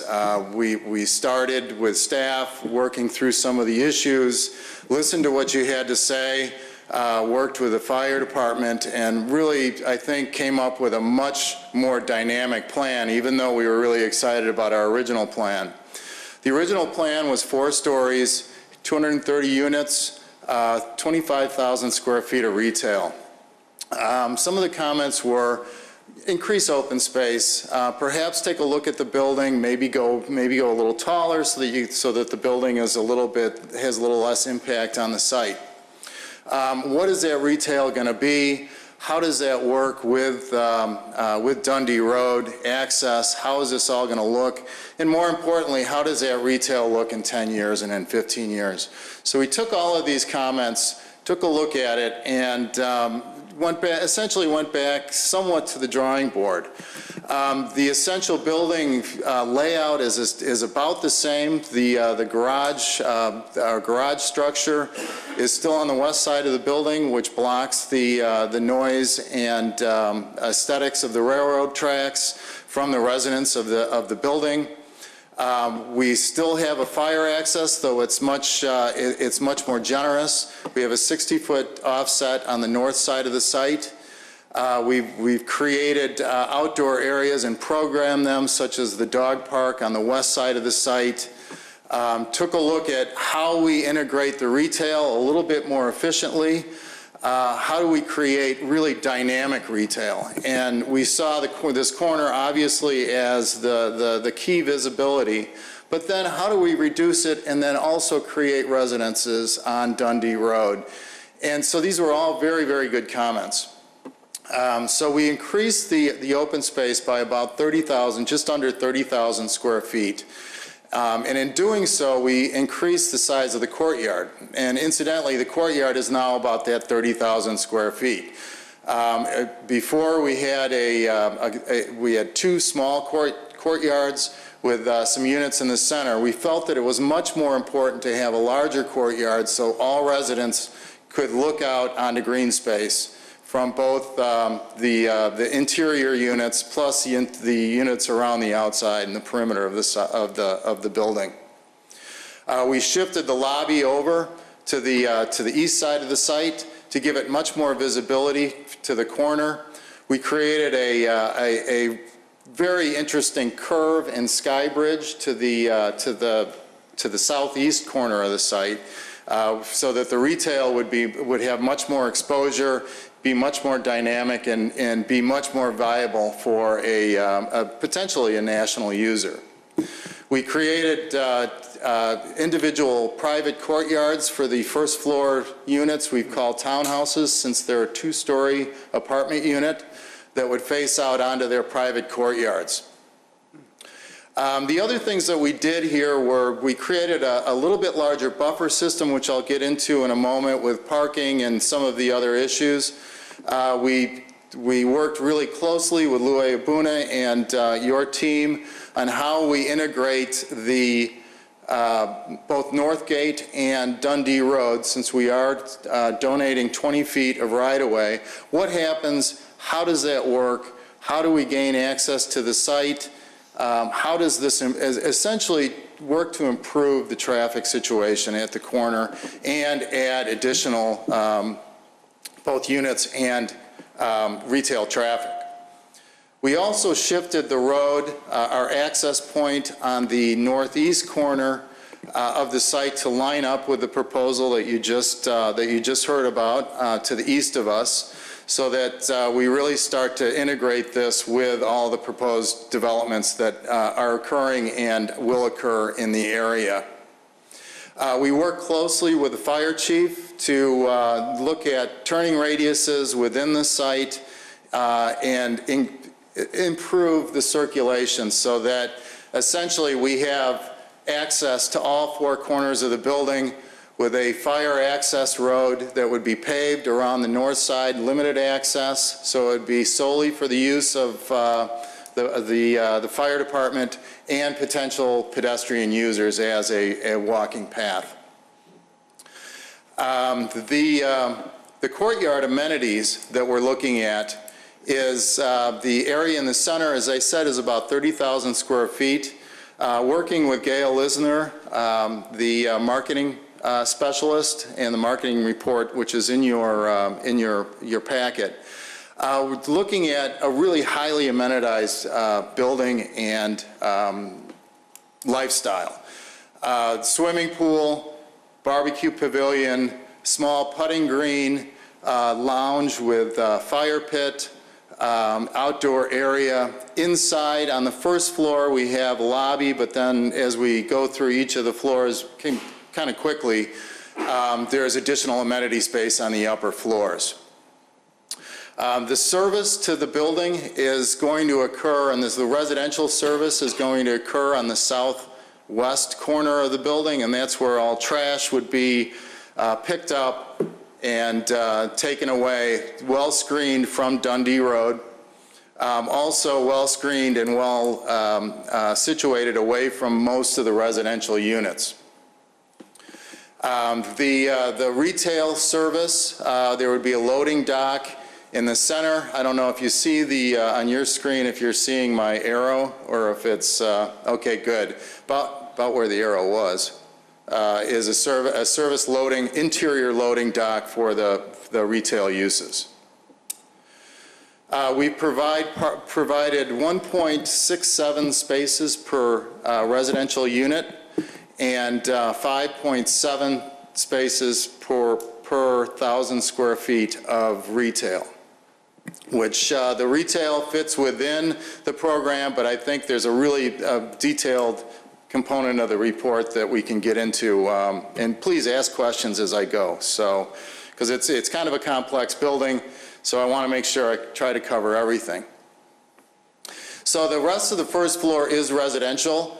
The units along the north side would face out to the Fire Lane and Buffalo Creek.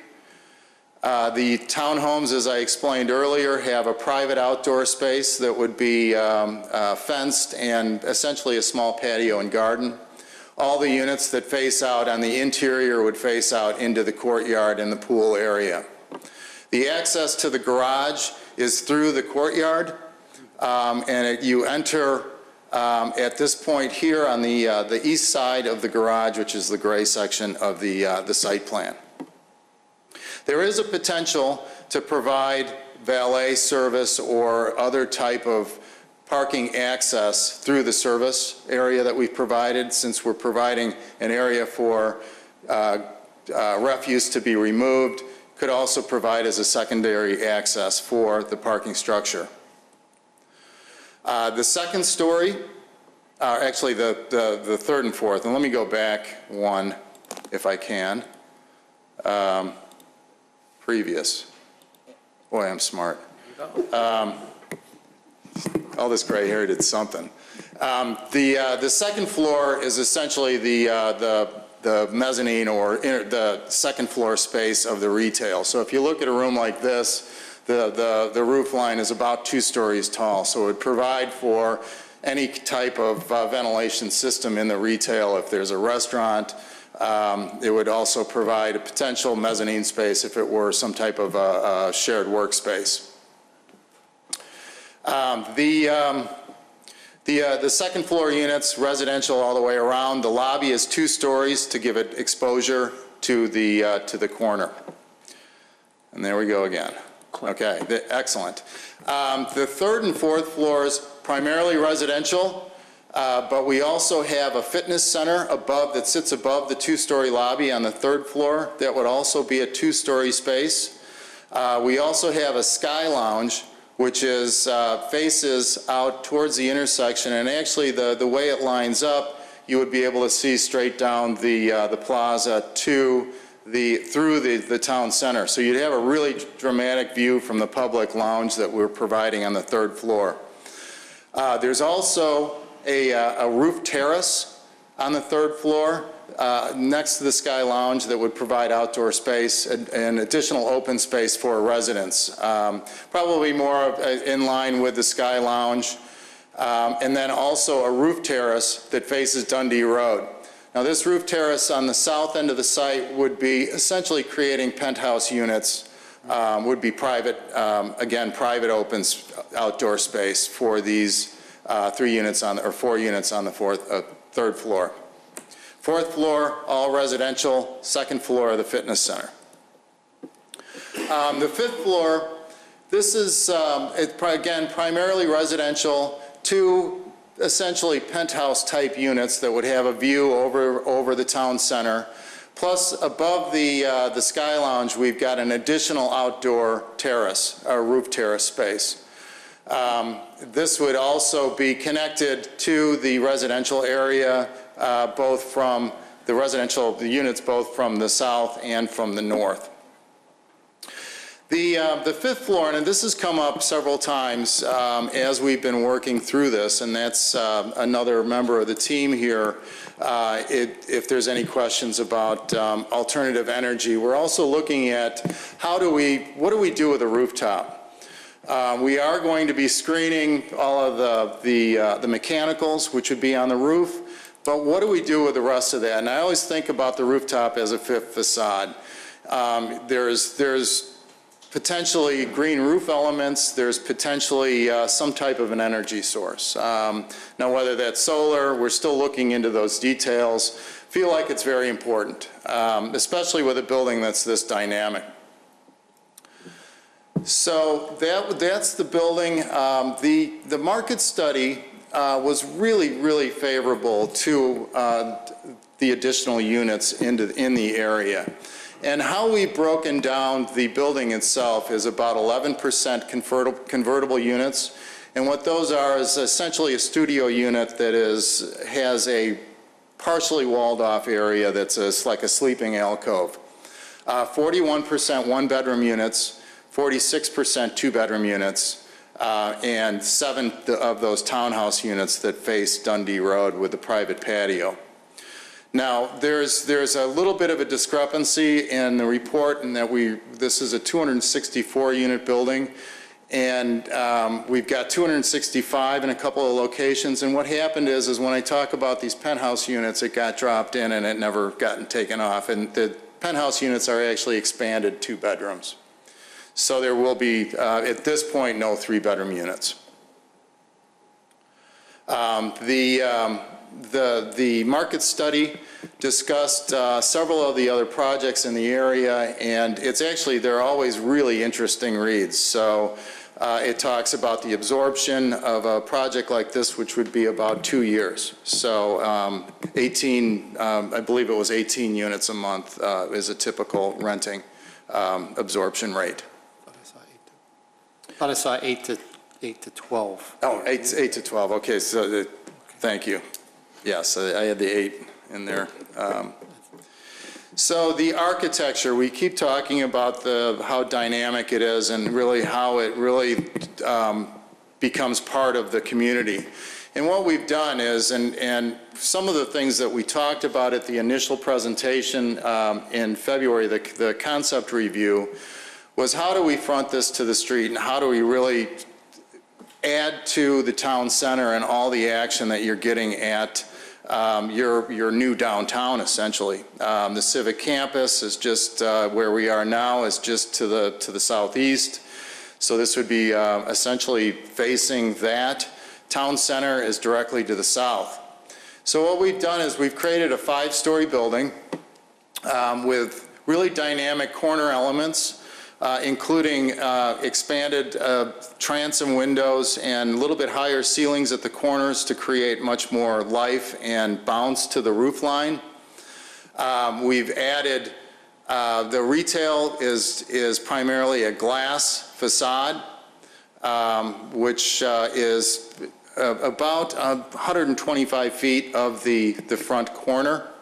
And then the sky bridge that we've been talking about. The sky bridge is a really cool element that connects the lobby area to the south wing of the building. And that's all connected with the sky lounge and amenity spaces, the outdoor amenity spaces. There we go again. So it gets so excited. So the elevations and materials that we're looking at, as I just mentioned, the retail facade would be primarily glass with aluminum canopies, sun canopies. There would be sign faces, potentially for the 3 or 4 users that could be potentially using this, or perhaps 1 user. The building itself would be cementitious panels, masonry piers, aluminum and metal soffits.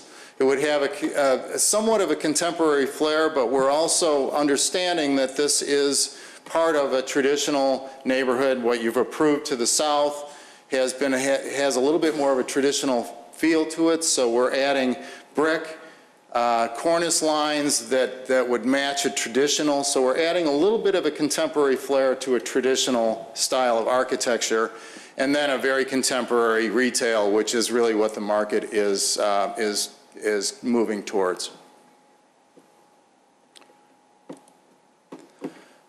The Northgate Parkway elevation, very similar. We have the lobby area, which is in the center. This is the pass-through into the courtyard, which is the Sky Bridge, which is this area right here. It's a little bit flat. It's a little easier to see it on the three-dimensional drawing. It says a 19-foot clearance. We've assured the fire chief that we would be a minimum of 20 feet, which we could very easily do with the floor elevation. So this would be a 20-foot clearance, so that if there was any public safety issues, they could access the courtyard.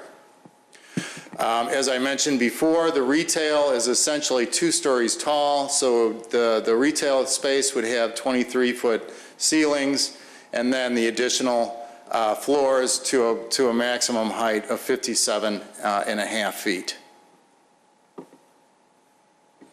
Again, the materials, when I talk about piers, masonry and cementitious panels for each of these different components, so that it would give the building a lot more interest and varied elevations as you drive by. The west elevation, which is the garage face, this is the elevation that faces the rail corridor, the Metra corridor.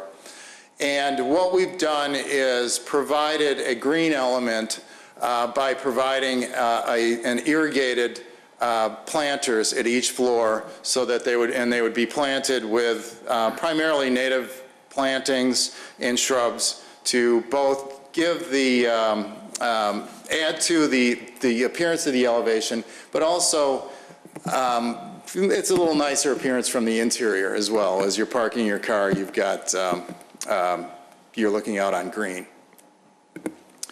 The west elevation, this corner is where the service area would be. This is Dundee Road on the right-hand side of the screen. Left-hand side is the west elevation where the fire lane would be.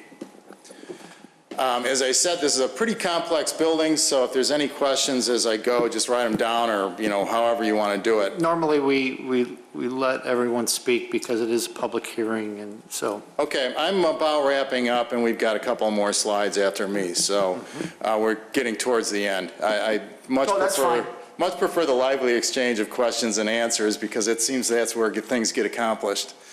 The landscape. Yeah, the landscape is I think is very nice because I did it.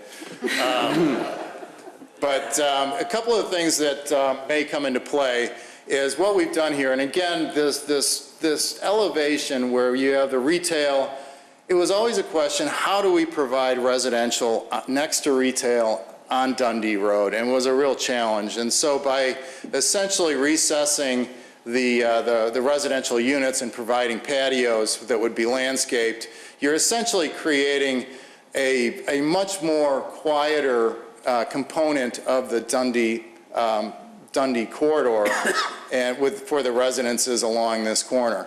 We removed the parking spaces that face Dundee Road, added trees, and this is something in the report, and I think if we need to, we can discuss. We can always shift these, add additional parking if that's necessary, because we really feel strongly about the retail and how the retail is going to be a really dynamic point of this project. So there are areas that we can add additional parking to add that additional, and I forgot how you put it in the report, Brooke, the type A, that's me. You're talking about the guest parking? Yeah, oh no, for the retail, the primary user, if it's a restaurant, say if this is a lettuce entertain you restaurant, 5.7 stalls. If it were needed, we could always provide banked parking or an area that's grassed that we could always add additional parking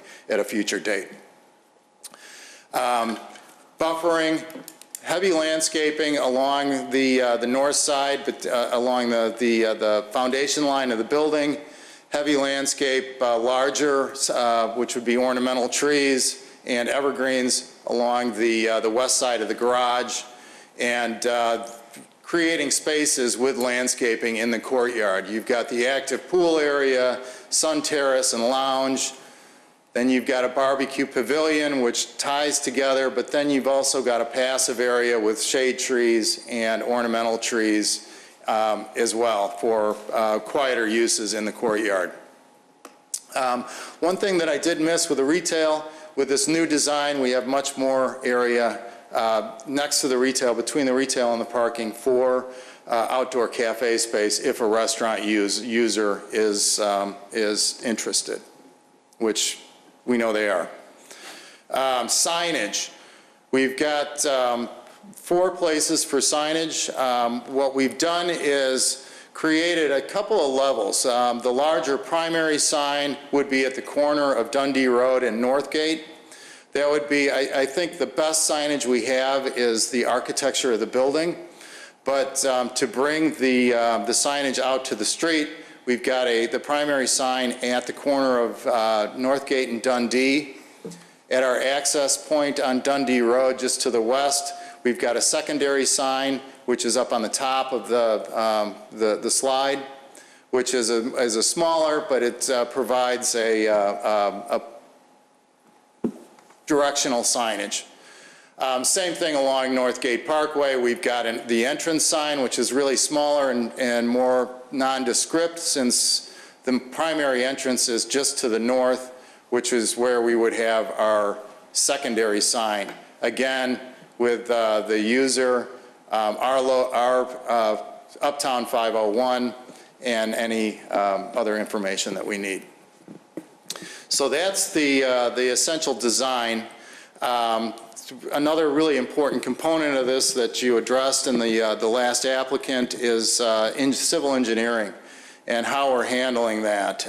So we have Kevin Lewis with IG Consulting with us to go through some of the issues that we resolved.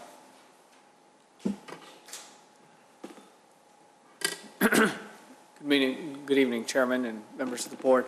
My name is Kevin Lewis. I'm with IG Consulting. We're a civil engineering firm, offices at 300 Marquardt Drive here in Wheeling. And we've done the topographical survey on the property and been working with the design team on doing the civil engineering on the project. Specifically, what I'm here to talk to you about today is some changes that we've worked with staff, both with planning staff and with engineering staff on, and the fire department on issues that, as they relate to the plan that was submitted before you, things that we've worked on to try and accommodate issues that have come up as part of the design process.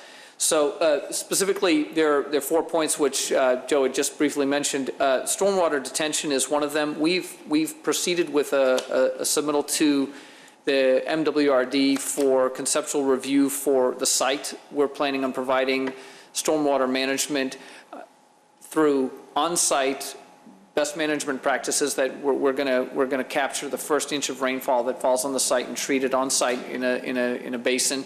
It's shown in this plan over in this area of the parking lot, and it's out of the way of a direct path where the fire traffic would need to go.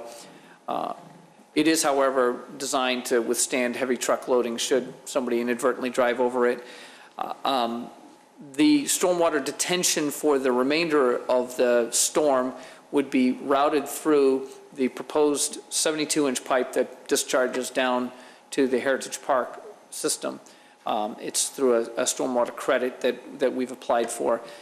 The next item is compensatory storage. As you're probably familiar, this property is in the floodplain, and I know that question came up earlier tonight, is the difference between the floodplain and the floodway.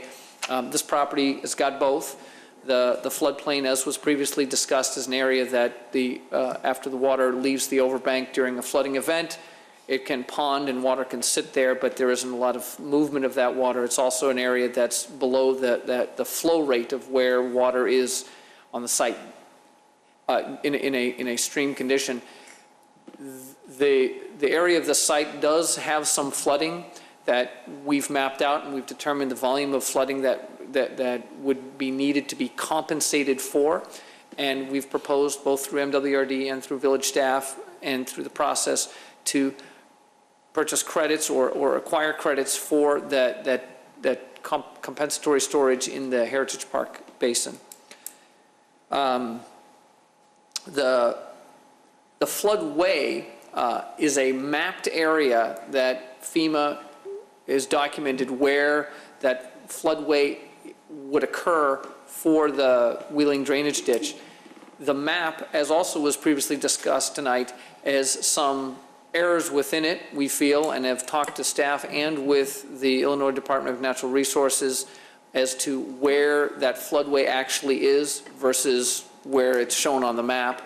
And the process is underway for us. We've contacted them, and we're in the process of applying for that area to be remapped prior to the village's process that would go through and remap that area through the project that the village is already undertaking. The reason that we're choosing to do that is that the process that the village is underway now is approximately an 18-month process from here going forward, and that's beyond the timeline that we would like to see happen.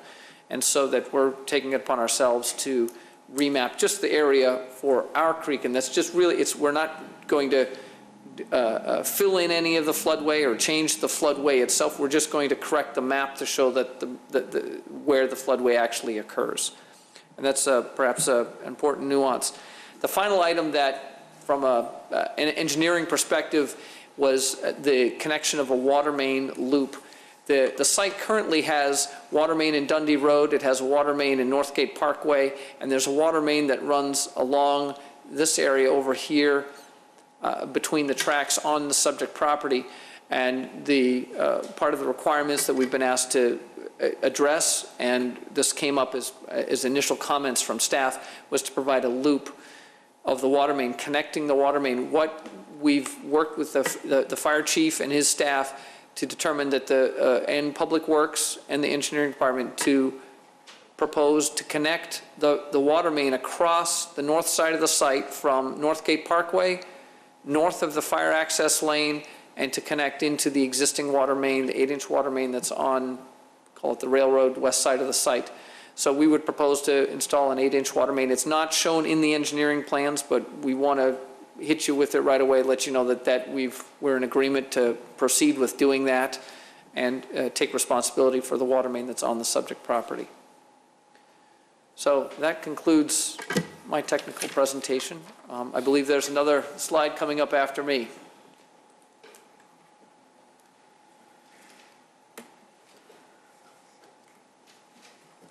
Good evening. My name is Louis Abuna. I'm a principal traffic engineer with KLOA. We're located in Rosemont, Illinois. And I'll just briefly speak with regards to the traffic. I know at the last courtesy meeting, one of the major concerns was the impact, the traffic impact, and the operation of the intersection of Dundee and Northgate. So we spent a lot of time as a team looking at the intersection, looking at what we can do to improve the operations and build on the improvements that are being proposed as part of the Wheeling Town Center. We worked with your village staff. We coordinated with the Wheeling Town Center. We had several meetings trying to figure out what's the best way to make the traffic flow better through this intersection, look at the access drives, our access drives, and see how those fit in within the operations of both Dundee and Northgate, make sure that traffic can progress and ingress and egress the site safely. So one of the things that is being proposed for the intersection, as you know, as part of the Wheeling Town Center, is going to be significant improvements happening on the south leg of the intersection. They're adding dual left turn lanes going northbound to westbound onto Dundee Road. There'll be an additional eastbound to southbound right turn lane. They're currently coordinating with IDOT for purpose of obtaining permits to implement these improvements. What we have done is we looked at what else can we do to improve the flow of traffic on Northgate. As you know, currently, especially in the evening, there's a long line of cars going southbound, turning right to go west on Dundee Road. There's excess of 300 cars. This high volume of traffic obviously is complicated with the railroad crossing and the backups that occur every time a train comes and the gates are lowered. So we've identified that this improvement of the flow of the southbound right turns as a key improvement to this intersection. And as Joe said earlier, we are going to be dedicating about 20 feet of right-of-way along Northgate, and by doing so, this will enable us to add a second right-hand turn lane. So now Northgate coming south, you're going to have the separate left going southbound, the separate through going south to Northgate and to Wheeling Town Center and the train station, but more importantly, we'll have the dual rights going south to westbound. So in essence, we are doubling the capacity of that movement, help process that traffic through this intersection quicker, cut down on the queuing of southbound traffic, so people that are going south through or south to east can do so without getting blocked behind the long queue of traffic that sometimes can extend as far north as Strong Avenue. So what we did is we modeled this intersection and the traffic operations. After these improvements, we took into account the traffic from Wheeling Town Center, traffic from our project, traffic from the Dunshire project northeast corner, full occupancy of Northgate Crossing, traffic from the industrial development that is under construction on Northgate near Lake Cook, and growth in traffic. We tried to model as much of the future traffic conditions as we could, and what we found is that all these improvements will significantly lower the delays at the intersection.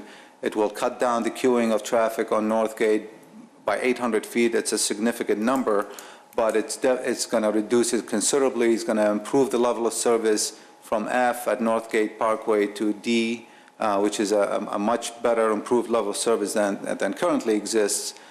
So it's definitely a big step in the right direction. Is it solving all the problems? It's not. I can tell you that right now. It's definitely moving in the right direction. There's a lot still to be done relative to the railroad crossing.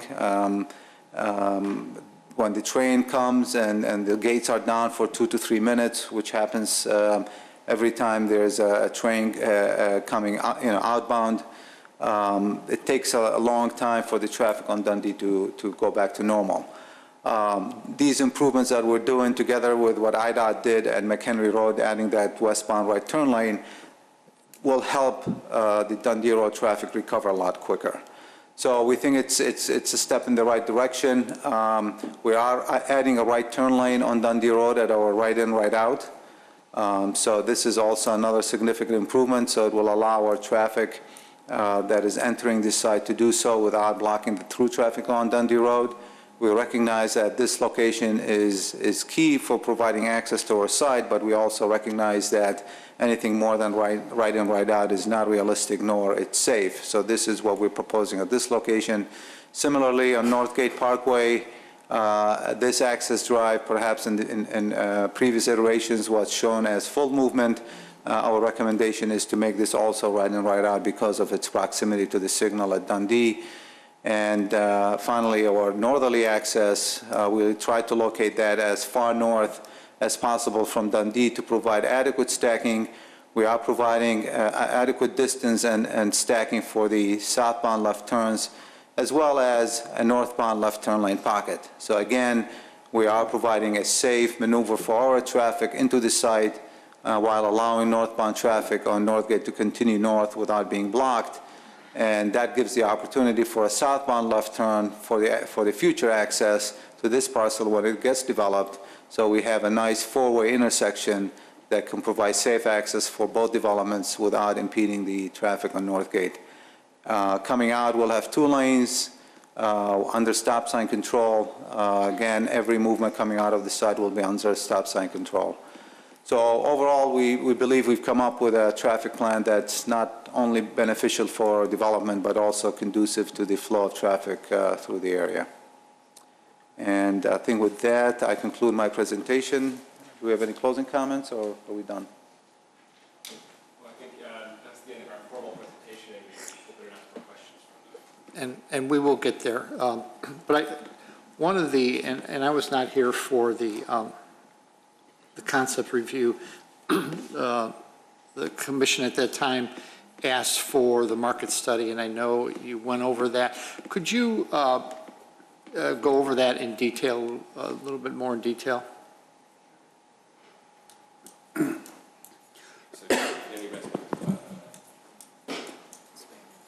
Hello, everybody. Hi, did we swear you in? No, Okay, do you swear the testimony you give tonight to be the truth? I do. Thank you. My name is Daniel Resco. I'm part of the development team on the Uptown 501 project. I'm probably most qualified to talk about the market study here. Great. So if you can explain it to us, was there a diagram in here for the, I'm not certain if there was. I mean, what type of findings did, that's what I'm Right. looking for, further discussion on It that. was a very lengthy report. Right. You can Yeah. provide a brief summary or hit some of the highlights. Exactly. Yeah, sure. So the single line conclusion was that based on the Gail Listener from Appraisal Resource Group who conducted the study, based upon her review of the market, the unit mix and sizes are well suited for the market. So that was her bottom line, basically stamp of approval that the unit mix, the layout, the density works for the market. A couple other tidbits. So this submarket in Cook County, this is Northwest Cook County, in the last 21 years has seen 575 total new apartments. And when you include condo deconversions, it's actually a net decline. So supply is, I should say demand is outstripping supply. We're starting to see new construction come online, and we're here to be a part of that. So those are kind of the key findings. I'm happy to get into amenities, renter profile, any specific questions that... Renter profile would be interesting. Yeah, sure. So it's, we're obviously taking advantage of this being a transit-oriented development. So access to the downtown and to the various highways in the area, 294, 90. We foresee renters being either couples that work in different parts of the city. So one person downtown, one person perhaps in the suburbs. There was also discussion of grandparents, so older folks that are now moving out of homes, empty nesters, looking for smaller space, kids moved out. And then, of course, locals, people that work in the community that choose to be closer to work. This project serves them as well. Great. Okay, cool. I'm sure petitioners will have the commissioners will probably have some questions, but thank you for that overview. Sure. Okay. This is a public hearing. If there is anyone that wishes to speak on this item, please come forward. Great. I will start with Commissioner Creech. Thank you, Mr. Chairman. I'm really excited about this plan. This is going to work. I think it's going to work very well in its location, and I mirror your excitement as well. I do have a question about the north elevation that's not shown on the packet. Yes, it's, the north elevation is essentially this elevation right here with the same materials. So it would be very similar to the north gate elevation, almost exactly, except without the retail glass component. So what you see underneath Dundee Road on the residential elevation, on the south elevation. This area right here is essentially the north elevation. So The material that surrounds the windows, sliders, I'm thinking possibly on the balconies, what product are you using with that? Is it storefront aluminum? no, it's actually cementitious material, and we've got a material board here as well. That would I'm be gonna- great, actually, if you could probably go through that materials, Sure. describing where each item is at. Sure. That would also going to raise questions as we go through. Thank you, sir. So when I say cementitious, it sounds really fancy, but actually it is. It actually is. It's a masonry panel that's made with cement. It's hardy board that you probably approved on single family is a cementitious. What we've done here is used it in a little bit more of a contemporary way rather than a lap siding like you would see. We've created panels. So the brick would be approximately that color. We've got those located in these the window tiers. The balcony tiers, what we've used is Wouldn't it be better if this? It's like a wood-like. We've got two colors up here. It was a little bit of an internal battle, but so we decided to use both. I like the dark, but the light also is effective, and I'll show you why. Because on the previous slide, what we have here is these brick piers on the window tiers. Then on the corners, we've used more of a colored pattern, which is this one here. It's a wood-like finish. And then on the balcony areas, we've used this product here, which is either the dark or the light. As I said, there's a little bit of an internal discussion on that, but it's pretty minor. So I think we may mix up a little bit of each color just to give the building facade a little bit of bounce. Okay, and the masonry is actual brick? We are looking at actual brick. We also are looking at the cementitious, the panel, but we will defer to your recommendation. Well, we would prefer brick. We have brick piers at these window areas. Right. I was looking at your floor plan and I was trying to figure out where these 28 studio apartments were. If I'm going to go back here because I'm pretty good at this now. These are units that roughed in. The two-bedroom units are the larger unit that you see on the plan with a balcony in the center. The one-bedroom units have a balcony tucked in on one side. The studio units are the narrowest units here. There's one right at the I and D in residential here. We've got them mixed out through the site. Did not want to put too many of them on one part of this. We wanted to mix it up so that as a studio apartment renter, you're part of the larger grouping. You mentioned a Sky Lounge. Yes. Is this a commercial Sky Lounge? No, this is for residents. Okay, so it's just for a private? Yes. For private parties or just for people to hang out and just meet, have group meetings? It could be reserved for a private party, but it is a hangout space. One of the things that Gail found in her market study was, as far as the amenity package on these types of buildings, workspace is actually really important. So if you work at home, someplace outside of your apartment that has Wi-Fi, maybe during the day, if it's a quiet room, the Sky Lounge could be used as a workspace. Maybe in the evening, it's a place to gather, and for the older residents, I'm older, but I don't play bridge, but maybe a place to play bridge. Yeah, I could see that being a very popular spot. Yes. Again, you were talking earlier about green, possible solar possible wind?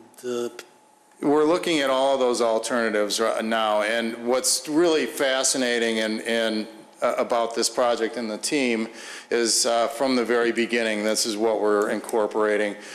Technology is moving really fast, and it's pretty intensive, so we've been a little coy about promising, simply because we need to get to a point where we can actually start to really dive in and So start are you the looking clock for running. like a LEED certificate on this building at all? Well, Partial, you know, or- it's certainly something that we could very easily start looking at because of our proximity to the Metra corridor, with all of the other elements that we're looking at. I think that's something you should look into. Sure. And then maybe some gardens on the roof. I've seen a number of places down in the city where they actually incorporated gardens for the residents so that they could plant or, again, just grass up there on the roof to help deflect some of the heat and insulate, so. Yeah, and green roof is, the green roof components are something that we're looking very hard at, whether it's a system with sedums, which actually work really well with more of the succulent type plants because of just it's easier to irrigate, it's easier to keep them growing through the hot summer months. But yes, and that's why from the previous plan in February to this, we've incorporated roof decks and some outdoor areas on the upper levels. We'll take a really good hard look at providing some space. You know, perhaps it's on the fifth floor of the garage or something like that. Okay, last question. Elevator. There's 4 elevators required, actually 3.5, but 4.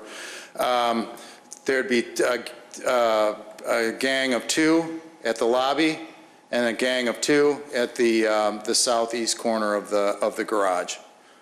So it would be next to the entrance to the garage on the first floor, and we would provide 2 for move-in and potential emergency. Okay. I would just recommend a very large elevator for moving in and for the construction. Well, you know, and I'm glad that you mentioned all this because we've thought a lot of this Because the height and width is important. It is. It's very important. Actually, I spent some years as a stationary engineer, which is a fancy way of saying janitor. And we all had to live through the downturn. But anyhow, and that's thinking these things through. Move-ins are very important. That's why we separated the elevators so that there could potentially be 2 move-in corners of the building that wouldn't affect the fire access. Potentially, here we would have a loading elevator. The only problem is it's next to the lobby, so we'd have to provide essentially a secondary lobby. You don't really want to use the space at the front entrance to that, so. That's all I have. Okay, thank you. Mr. Chairman. You can probably stay up here. Commissioner Powers. Thank you, Mr. Chairman. Since the original concept review, there was something in our staff report, and I was just wondering, it said the retail component shrunk to 12,000 square feet, and originally it was, double that. Can you show me what you guys did to reduce that from the original concept, or at a high level, just show me approximately what you guys did to reduce that? Sure. Actually, we've got a slide here. The original proposal was up on the screen here. We had 25,000 square feet of retail, which is extended the whole length of Dundee Road. And there was some really good comments, both internally and by staff. What happens with this space? How many nail nooks can we sustain, essentially? What happens to the secondary space that's tucked in closer to the rail corridor that doesn't have as good a visibility? And that was one of the things that we knew we had to think through, and we really appreciated that comment. So we went from here with 25,000 square feet, essentially a strip center along Dundee Road, to creating a curved retail corner 12,000 square feet is essentially ideal. Now, if you think about 12,000 square feet, a Walgreens is about 15,000 square feet. A Maggiano's is about 12,000 square feet. So you start to look at users, it's ideal. We can provide a focused area for retail that's going to have a lifetime of success. And so what we did was, how do we create a residential facade along essentially a very busy street? So we recessed the front facade, created two-story apartments. We've called them townhouses on here. It's a little bit, you know, it's essentially a two-story apartment with entrance patios and courts in the front. So it also created a much more interesting facade. You've got two-story units and then 3 stories of apartments above. Okay, if you go back to the concept thing again, on the east side of the building, you had this, you had that area there. So that, did that, oh, I see. So that actually turned, did the footprint of the building change, or you're still using that, but is that now the lobby area? The footprint shrunk, and it shrunk for a couple of reasons. First of all, access, and working with Louis and his team and what was going on across the street, we had to think about how we create a much easier turning radius, since the northern access is essentially our main full access. And it's lining up with the future development across the street. And in doing so, and in shrinking the building, we had a small parking area, indoor parking garage on the east side of the building. The reason why we had initially done that was because we felt that the units above this are too far from the parking. But by shrinking the building, to essentially pushing this all over to here, we reduced the length of the hallway to the parking garage, plus we created a much nicer entrance. And if you'll notice on the improved plan, we've created a much better setback. At Northgate, since Northgate Crossing is more of a suburban style development, so we've created an expanded setback so that we've tucked together a little bit better with the existing development. No, I agree. I mean, it's a nice change, and it opened it up a lot. Next question I may have is for staff. At what point on other PUDs we had, I thought we got a comparison of what relief they were asking for. Was there? That is provided there. Oh, okay. Okay, and I didn't. It's one of the first items in their submittal in your list. Okay, I am sorry, I must have missed that. Sheet. Also, let me find it in the staff report, towards the beginning of the staff report. Because I think I have a couple. We identify all the code relief. Okay. There's a couple other things that the petitioner did not identify. And so we've listed them out under the code relief requested section. Okay, great. Thank you. I appreciate that. Another question I had was, could you just show me at a high level, because this kind of hit me. We're talking about the west setback. The setback should be equal to the height of the building. I really didn't even notice that. The west setback, I guess since the building was 57.5, it says the west setback is 41, and then, I guess, so that's what it is. So typically the relief you're asking for is instead of 57.5, you're going to 41. That's the relief on the west side. Is that with the parking, is that between like the parking garage and the tracks? Is that where the relief is? It's this little, you can go. Yeah, I'm sorry, Brooke, I No, go jump in. But if you're seeing the arrow here, right here is 41 feet. Okay, great. So there's a bit of an angle. Metra, the Metra corridor actually has, it's a little bit expanded here. So the 41 feet is to our property line at the narrowest point.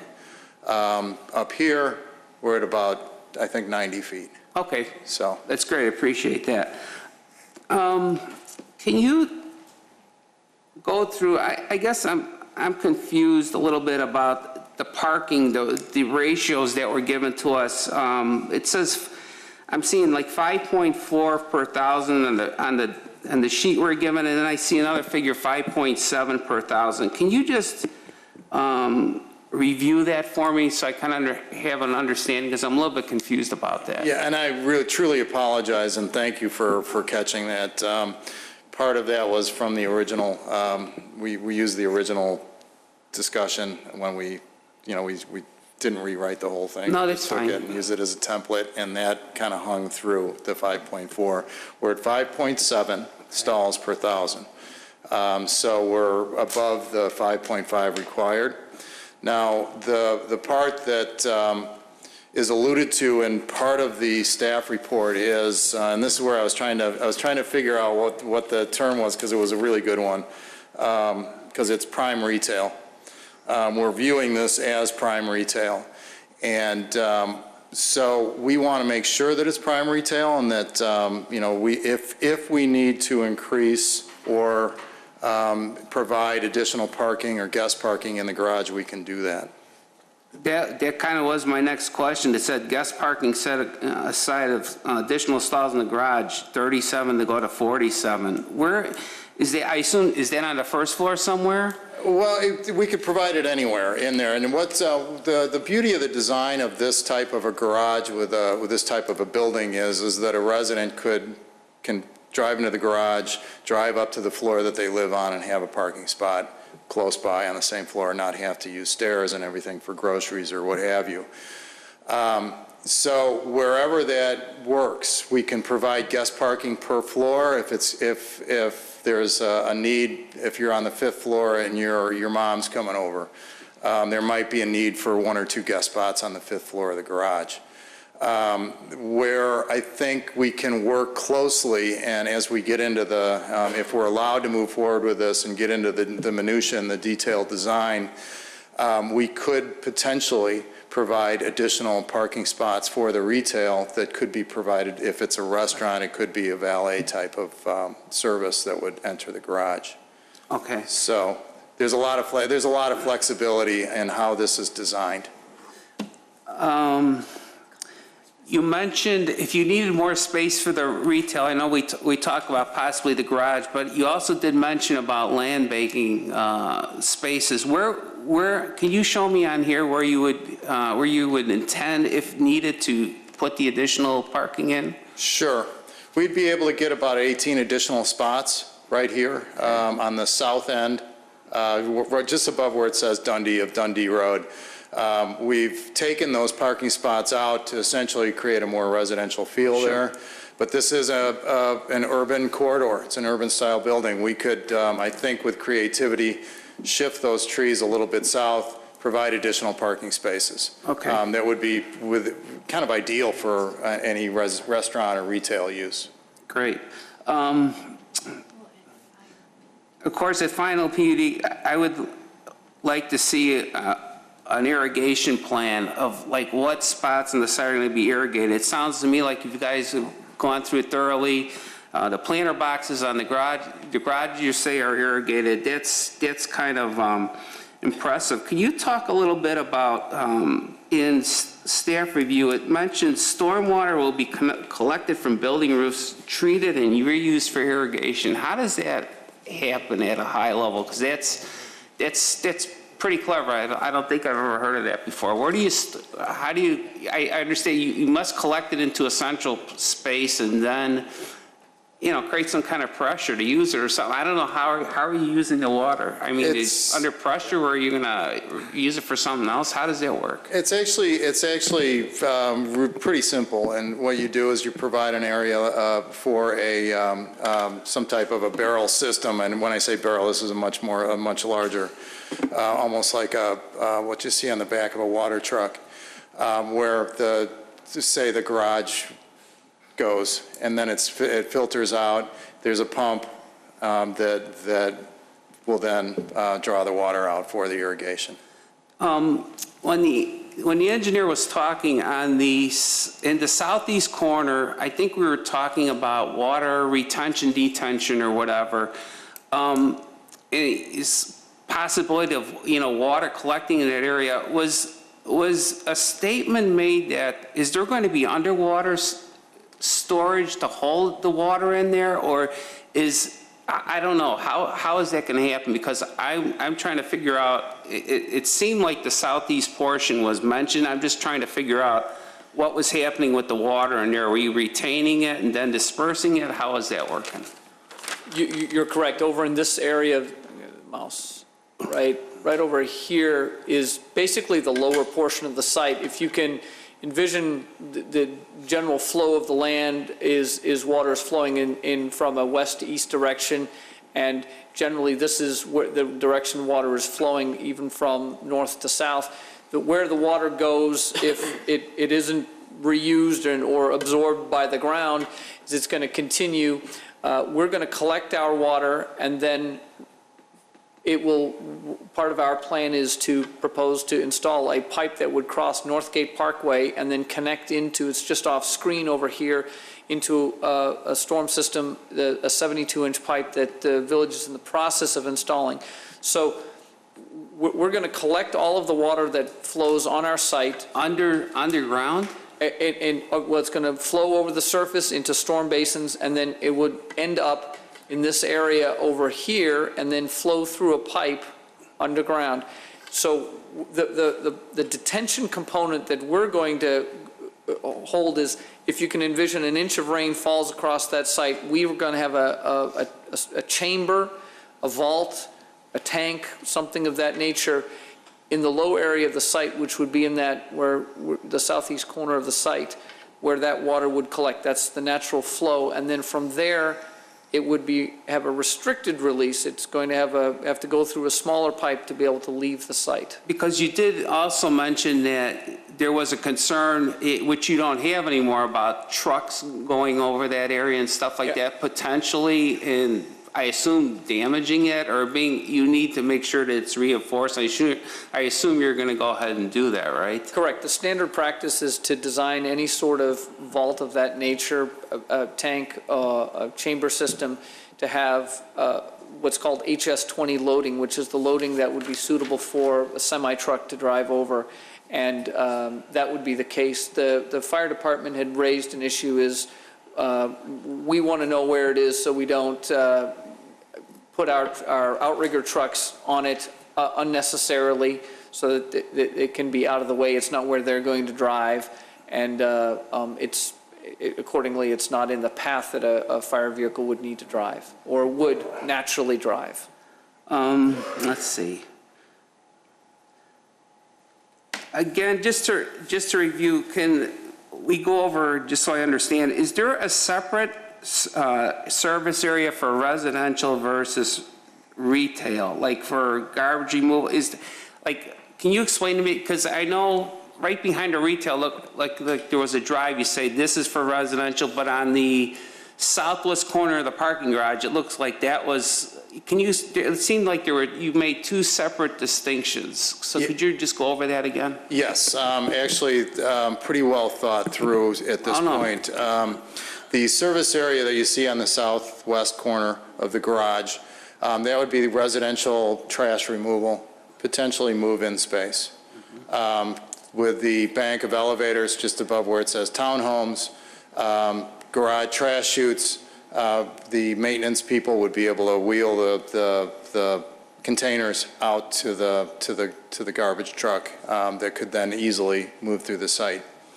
The area over here that says service and behind the retail, that would be retail, essentially an interior loading dock for the retail, and that's where the garbage would be stored. Okay. The reason why we separated them was we don't want the retail and the residential to conflict as far as garbage goes. Great. This is much easier to police, it's much easier to control, not right next to the retail.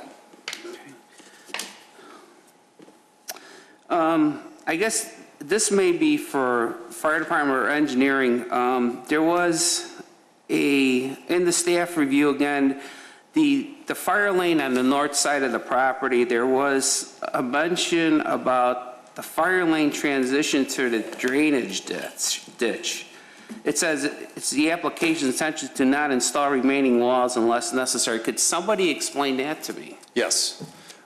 This corner right here, how we have it drawn on the color plan. There's the drainage I prefer to call it Buffalo Creek. It sounds a little. No, that's fine. Isn't it William Rogers Diversionary Channel? No? That's a different one. I think this is Oh, that's the Wheeling one. Ditch. That's right. When I heard Wheeling Ditch, I thought I like Buffalo Creek. I heard that tonight. That sounds much better. It does sound. Anyhow, it dips down right at this corner right here. And so as drawn on this plan, we get very close to the edge of that creek. We do not want to put in walls if we don't have to. So we worked really closely with Ron and the chief to come up with a solution, and I think we have. They've reviewed it, and it's essentially a minor tweak. Okay.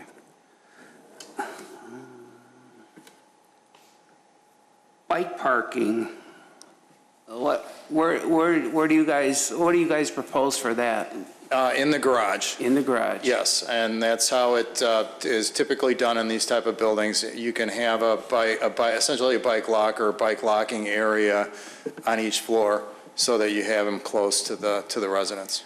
Will any of the rental units have storage areas at all? Like if I have like a little studio, but I want to, will they have like a little storage, or will you have a storage area that people can rent, or no, I'm just asking, I don't know. Limited. Limited. Yeah, it's limited. There are areas that we can provide, but at this point of the design process, between fire sprinkler closets, electric closets, I'm going to say telephone, but it's more than that now. Between all of those other services, a lot of that kind of buried space gets used up. The way these apartments typically work are that you get off-site storage for larger items. Okay, that's great.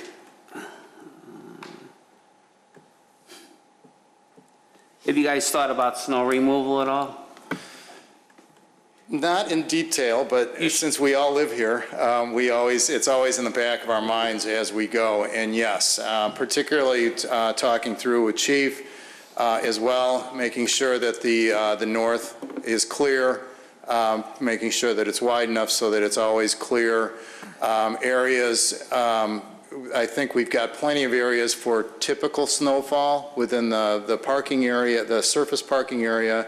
If there is a monumental event, may have to be hauled off-site, but we have enough room for a typical snow. The garage deck on the fifth floor, if it's uncovered, what we do is provide areas to essentially melt the snow and run off the runoff. Okay. Last question for now. Walking paths. On the east side of your property, the village is undertaking a project to go from the bridge down to Dundee Road with an asphalt path. You have any kind of path at all? Have you guys looked at a path at all on the west side by the tracks, or is it too tight, even to the point of trying to go or work with Northgate Crossing to go over the ditch and actually connect to their path on the north side? The challenge is connecting is the creek and the floodway. Okay. So to the north, it's a very, very difficult proposition.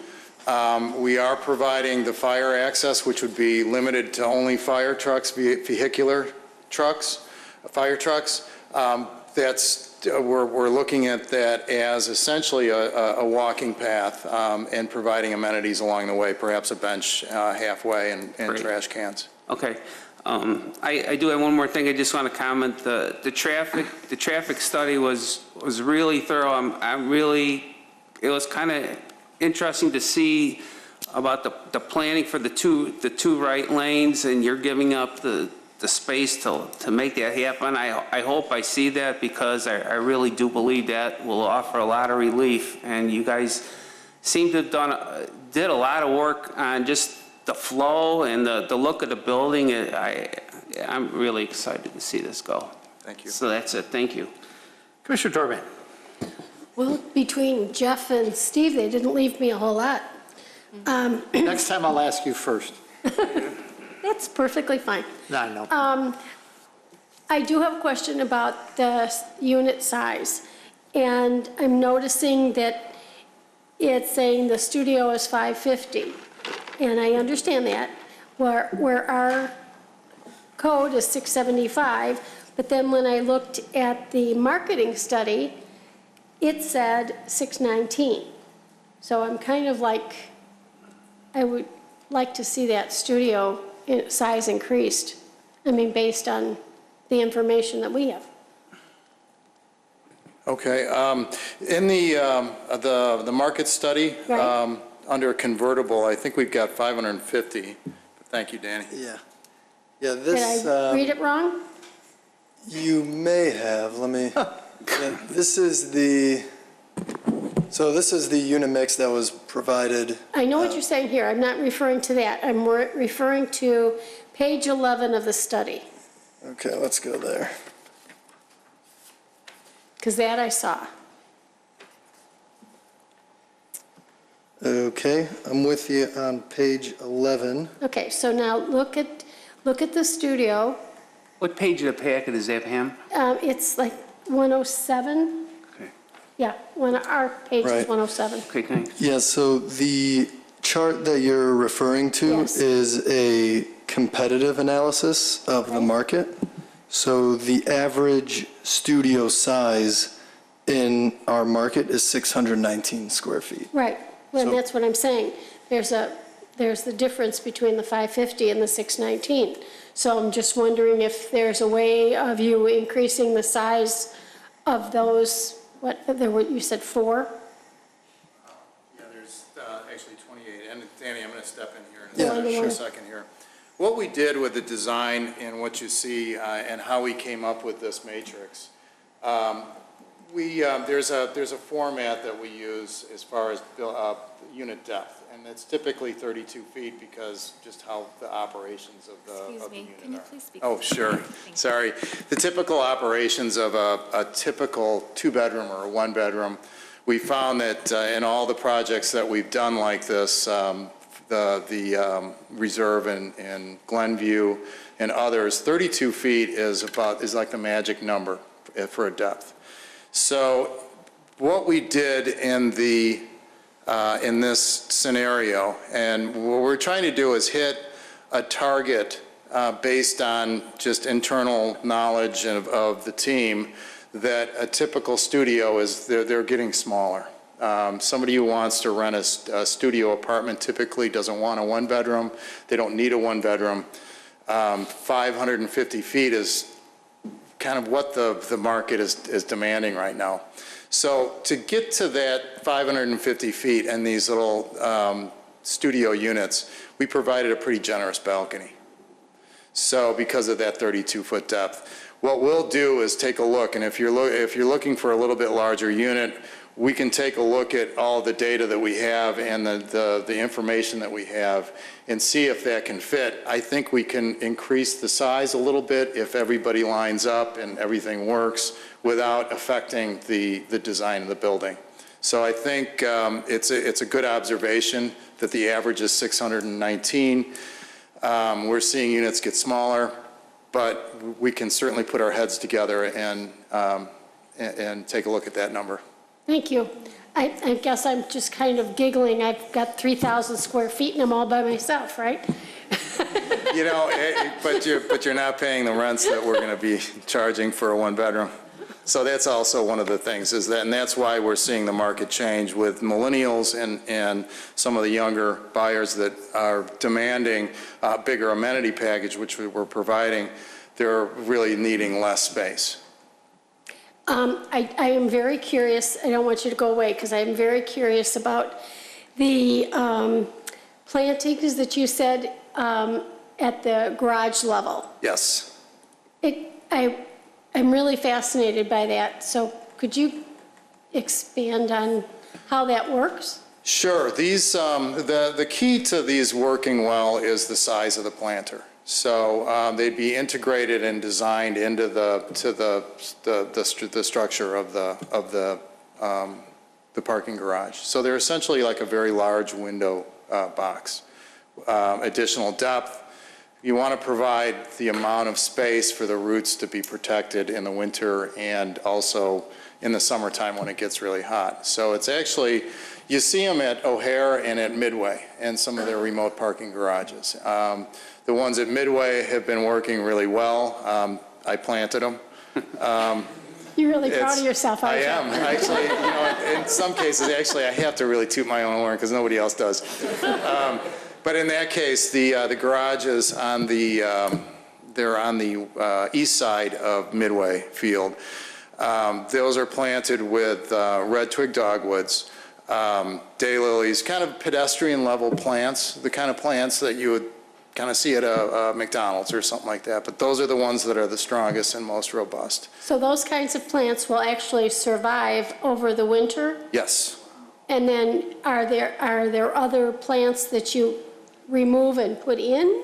Or are these just permanent plants? I mean... Permanent. The other plants that work well, a lot of the native prairie plants work really well. And in this situation with the west elevation, particularly the higher floors, blue stem, other dry prairie plants do really, really well. And they actually bloom different times of the year. You can design them so that you have blooms in the spring, blooms in the summer, and then fall color. So you always have something going. Is there any way that I can read about this? Because I'm just fascinated by it. Sure. By the whole... Well, we can send that's fine. Brooke and her team. I'm just fascinated by the whole concept. Sure. Okay. And then the irrigation is real simple. It's a drip system.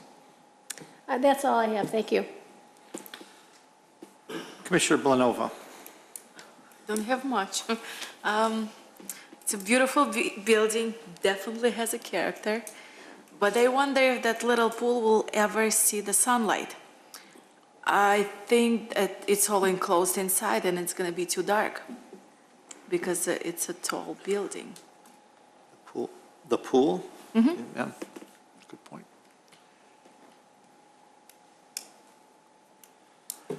We can provide a shadow study as we move forward. I'm confident that what we've done is by expanding the courtyard in this plan, we actually provide a longer line of sun for the pool.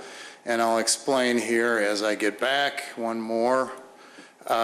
We shifted the pool to the east, so the afternoon sun has a lot more space.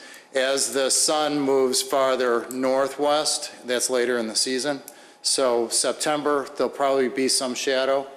Through August, there'll be pretty good sun in this area of the pool area at our sun deck and at the pool. So we can provide a shadow study if we're able to move forward. Okay. No, it just, we saw other apartments that actually they were enclosed inside and they all select dark colors. I like lighter colors. Okay. So it was just so dark inside and gloomy. Well, one of the points that was brought up at the February concept review was, how do we increase and essentially program the open space better? And I think by taking that advice, shifting the building a little bit into what you see here, we've created a much bigger courtyard that's going to allow more sunshine in. Well, I think that's all I have for right now. Okay, thank you. Let's start with parking. Staff had a number of, and we talked about some of it, about the parking. Let me look for what I highlighted. Ratio parking is not likely to support a large percentage of high demand uses. Plan Commission may wish to provide a recommendation to developer include maximum square footage of restaurant space in the final PUD. So you'll do that so we have an idea of what we're looking for in parking. And then also, we talked about guest parking too.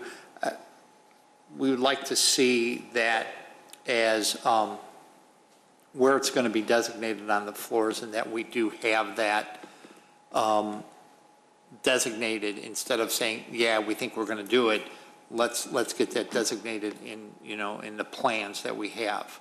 And also to the land bank, because I had that same question, you talked about that. That should be designated on the plan also when we get to final. Just those types of things that I would like to see. Also, so that we, it seems like we have enough parking, but we want to make sure with this mix of residential and commercial that you said it was prime, what'd you call it, prime retail space, that we can accommodate prime retail space. We want to have it, and we want to have it sustainable. So we need to ensure that we have the right mix of parking.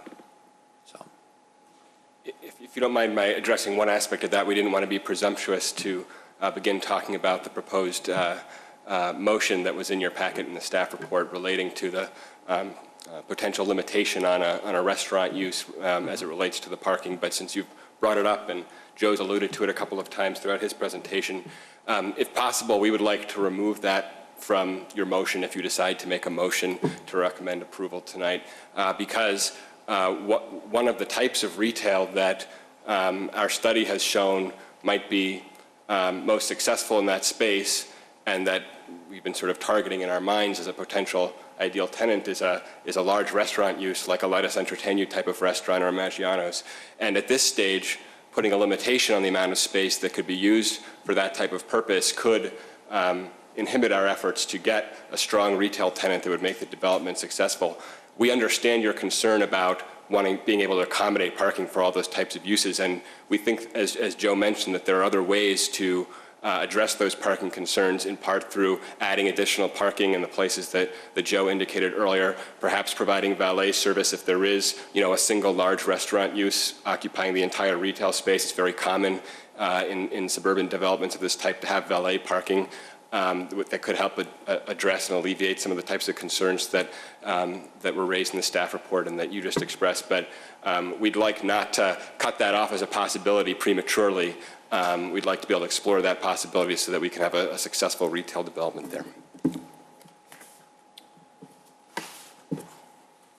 okay, so I'll I think it's worth noting that the restaurant user would need to come back for their special use. So you're not approving, or that's not really the concern right now, the exact tenant. They would have to come and agree prove wholeheartedly. themselves Yes, with right. that parking plan at that time. And they could possibly need a parking variation Right, so I think. if it's not addressed during the PUD. Right, so Chairman Rufato, I think you had a good point with if they're thinking ahead for potential restaurant or larger tenants to depict that on the final PUD plan of where that additional parking could be. And with that being addressed, we wouldn't necessarily need to put any limitation on uses at this time. Yeah, I don't want to put limitations on the usage. So, Right. so I would say that suggestion would work just fine at this stage. And that would be acceptable. That would be Okay. great for us. Thank you. So that they can just think ahead and show us what they're thinking. But yeah, it would have to come back for a special use, and we would know the number of seats and then know the actual number of parking stalls needed. Yes, okay, that's good. So since we're on the cars type of thing, Mr. Abuna, one of the comments you made by adding, the second right turn lane. Yes, sir. How real, maybe this is more for staff, but also, how real is that happening, a second right turn lane? I mean, they're dedicating the setback. Is that part of the plan? Will that be built with this development, the second That would be right-hand? contingent on IDOT approval, correct? And do we,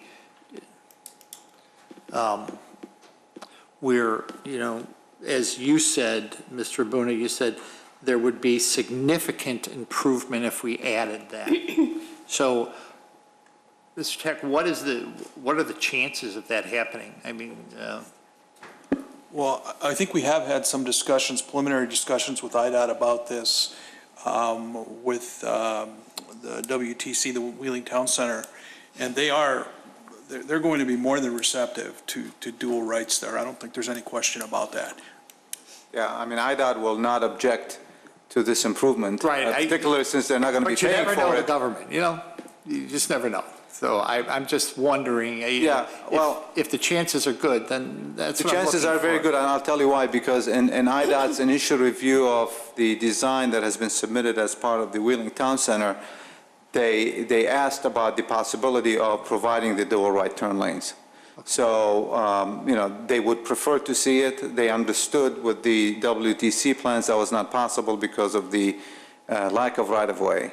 But when we go into IDOT to supplement those plans and say, you know, we're taking it one step further, and this is what we're doing, there's no doubt in my mind IDOT will take that. So speaking of that, you said there would be significant improvement. And did you use some letter grades, something about an F to a D or something? Yeah, for the level of service for Northgate, it's going to see a significant improvement. It's under the no-build condition, when we looked at the traffic from all the other developments that I indicated earlier, with the exception of our project, and without the duals, Northgate Parkway starts failing. It's going to be at level of service F. When we implement the dual rights and add our traffic to it, that level of service gets a lot better. And not only the delays go down, but also the queuing of traffic goes down considerably. You still can't graduate with a D, but at least it's not an F, right? Okay. For traffic, D is, for this area with this amount of traffic, D is pretty good. So, and you talked about, you know, using the studies that you have. So for instance, on Northgate, the Northgate development, is the assumption that you made that it's fully occupied when you do something like that? We assume Northgate, the apartments, yes, fully occupied. We assume the Denshire development is in place. Okay. WTC is fully operational and occupied. That industrial building that is under construction, fully operational and occupied. Our development fully operational and occupied. And then on top of that, we also assumed regional growth over a 10-year period. So we added more traffic that is, you know, attributed to growth in other areas, in Buffalo Grove and other suburbs, you know, traffic that is passing through the area. So we try to kind of model as much of what we know of the growth is going to be in the area as possible to come up with, you know, how this intersection would operate. So and this is a general question that I've had, and you know, you've been before us many times and other. So your models, how often do you update those models when you get a new development in and something like that? So when this development came to you, are you then updating your models based upon what's happening in this area? Because I assume you're not somebody's not out there counting cars. We do. Yeah, so we did go out and we don't do manual counts anymore. We set up cameras and it records and it's all processed. But yes, we do that. So, you know, we don't rely on a 10-year-old data. You know, every time there's a project, you know, we come in, we collect the most available, you know, most recent data by doing the counts, and then understand what other developments are in the vicinity to account for those, and then we looked at the impact of these specific projects. But yeah, we do that. So, and this is just general questions because we have a lot of new Plan Commission members. So for instance, when you set up cameras and I was actually hoping that I could be a counter because I'm going to be retiring soon. I was looking for, you know, another job somewhere. So, what time frames do you have? Like when you do that, how long do you set them up for? And then there's periods of time during the day. So basically, and these are very good questions, basically we focus on the rush hour. So it's in the morning and in the evening because that's when the highest amount of traffic travels the area. So basically we set up between 7 and 9 in the morning and 4 and 6 in the evening because typically that's when the peak hour occurs. And then given that this is there's a commercial component and given that you know, the WTC has a commercial component, we also look at a Saturday condition. But knowing this area and driving it all the time, Saturday has never been an issue. Hopefully when WTC gets built and the retail and the theater activity picks up, there'll be more activity. It's really the evening rush where this corridor sees the challenges of the traffic trying to travel through the corridor in the westbound direction. And in this particular area, obviously the intersection Northgate and Dundee is one congestion node, and then the railroad crossing is what causes the ripple effect that kind of takes multiple cycles to recover, and then by the time it recovers, there's another train event, and it kind of mushrooms from there. Well, thank you. Thank you, Mr. Boone. Okay. So also, when we get to the next step of this, what we normally have seen is floor plans of the apartments. We normally see that, and then I know you said, I think Commissioner Powers asked, you can tell which one's a two-bedroom apartment, which one's a studio, and I'd like to see a little bit more designation there so we have an idea of what's on each floor. And also, Commissioner Powers also brought up snow removal. You talked to it, but I think we'd like to see a little bit more detail. I'd like to see more detail around that. And also, mechanicals, what's their visibility, sight lines from on the mechanicals on the buildings. They're 5-story buildings, probably won't see them, from, well, we're not going to see them when we're on the property, but how far out, things like that. And I think, Brooke, you indicated that lighting metrics are not required now, but they're definitely required at final. Yeah, so like a photo lighting plan is required, the mechanicals and where they are, and the screening is part of the final PUD submittal requirement, so all of that would be part of it as well. And then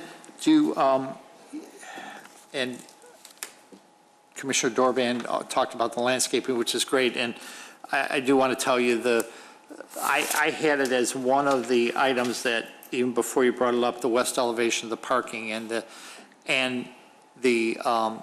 plantings there is just such a nice feature for, when Metra comes by and they see that, because that's what they're going to see. And to see that just evokes a good plan and a good development when you see something like that on the train. Because let's face it, the North Central line, there's not a whole heck of a lot of nice things along there as you go into the city or go north. And, and features like that, and when we have Wheeling Town Center, we were very specific when we were talking about the west side of the theater, what was going to be there. We want people to see the nice things that are in our village. So thank you for that. But the plantings, but are the dimensions, do they meet the requirements of, the 3-inch, all of that? Please review that and to make sure that they're to our standards as far as that. I don't think we need code relief on something like, well, that's not code anyway, but we have standards that we want there. And have you considered, speaking of landscaping, have you considered on the corner of Northgate and Dundee, have you considered a water feature? Well, I drive by Milwaukee and Dundee every day, twice a day, and it's lovely. I really, really like it, and I've often looked on the east corner here prior to being involved with this, kind of waiting for that expansion to happen, because you have a little pocket park there. Mm-hmm. We can work with you guys, and essentially the sign that we created was at that corner It's got a wing wall, or a long wall, a seat wall, with the sign placed on top of it. So that wall could be very similar, like a Lannon stone or a Chilton stone, that would match, kind of create that image of Dundee Road and Wheeling. So actually, I think that would be a really pretty nifty thing to do. So you start to have a kind of a pattern. Sure, yeah, exactly. Good job on that one. Good catch. I just, you know, as I was watching this, as I was looking at it, it would just be a great feature, because then it continues on what we're trying to do. And not the last thing, but this Uptown 501, you realize you're on the even side of the road, right? And that it should be like 502, not 501? I can't answer that. This is 501 Do we to realize West that? Dundee. You guys so- realize that? We do, yeah. Brooke made us aware of that the address is, or that the property is misaddressed, I guess. So maybe it'll be 502, Uptown 508. 500 or something, but 500. it does have to change. Yeah, so I'm not sure what the addressing procedure is, but we'll certainly go through that and we'll change the name to reflect that. You are sharp tonight down there. No, well, you know, Wow. actually, I can't stand an overachiever at this that hour was of the not, night. I will not take credit for that. The commissioner that's not here, Commissioner Johnson, emailed that to me before he left on his cruise, saying, you know, do you realize that that the address is wrong? So, It's kind of a big deal. yeah, I know.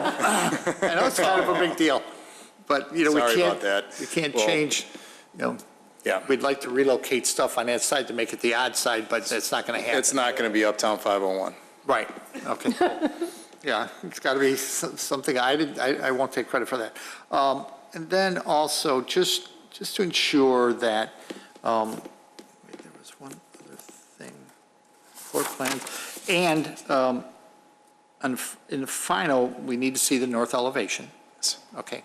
And also, what I would like to see something, and you've given us the elevations, and these townhomes, they're just hard to distinguish on some of these drawings. I can't, they sound intriguing, but I don't see, you know, I don't get a feel for them looking at this or the other drawings.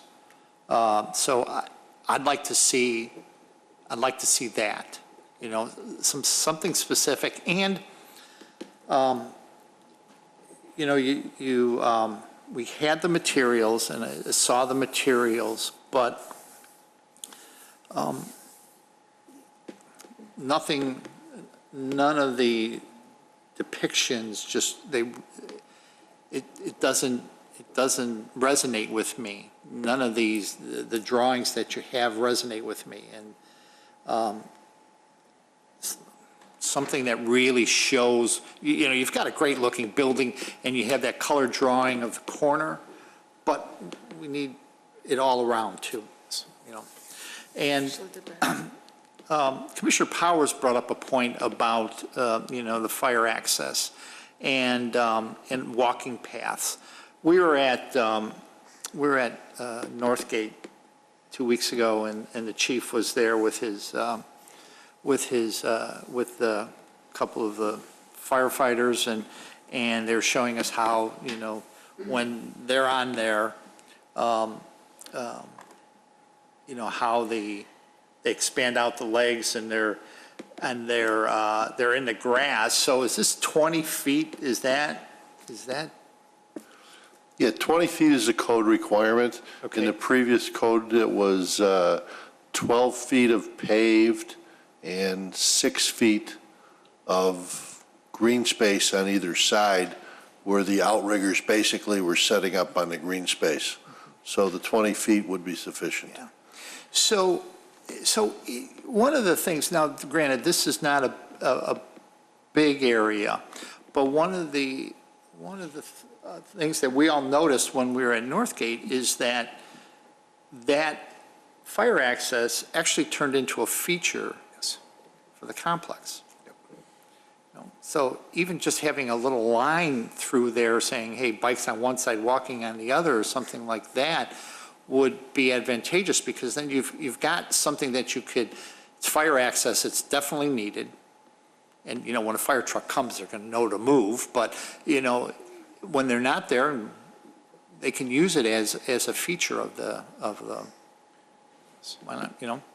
And why not, no, that's probably, I was just going to say some benches back there, but And too short of a. I think that's a really good idea, and actually that was discussed when we sat down with the chief and kind of looked at how this all works, and that was one of his observations as well, and we thought it was a really good idea.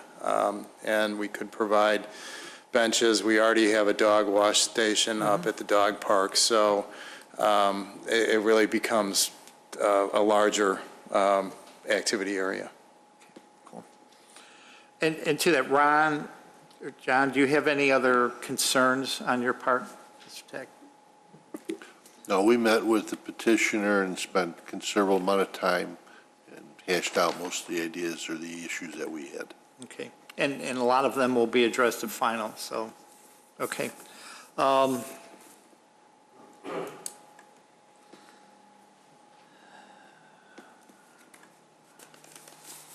So, and then, Brooke, have we addressed all staff's concerned? I just want to make sure, because you did have items requiring clarification. We did the bike parking, allocation of 10 parking spaces within the parking for the guests.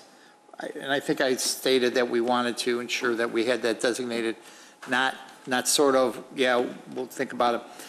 I'm not sure, clarification of landscape in the upper level terraces. I think the petitioner talked through it. Yeah. It was just more, it's very unusual. We've never seen it Right. before, so we just Yeah. wanted more detail, I guess. Okay. And in final, if we are allowed to get to final, we definitely will have planting plans for the decks, how those operate with furniture and planters. And then, and this is more for the Plan Commission, are we comfortable with the materials that are being presented here? You know, and locations of them? I would definitely like to see solid masonry rather than panels. And I also would like to see the courtyard elevations along with that north elevation. And we're going to address the parking and the mix and things like that. The one last item here, preliminary review of IDOT for the proposed intersection improvements. We have that's in there, so we're good to go. I just want to make sure we're covering everything if we're going to go, you know, the next step here, so.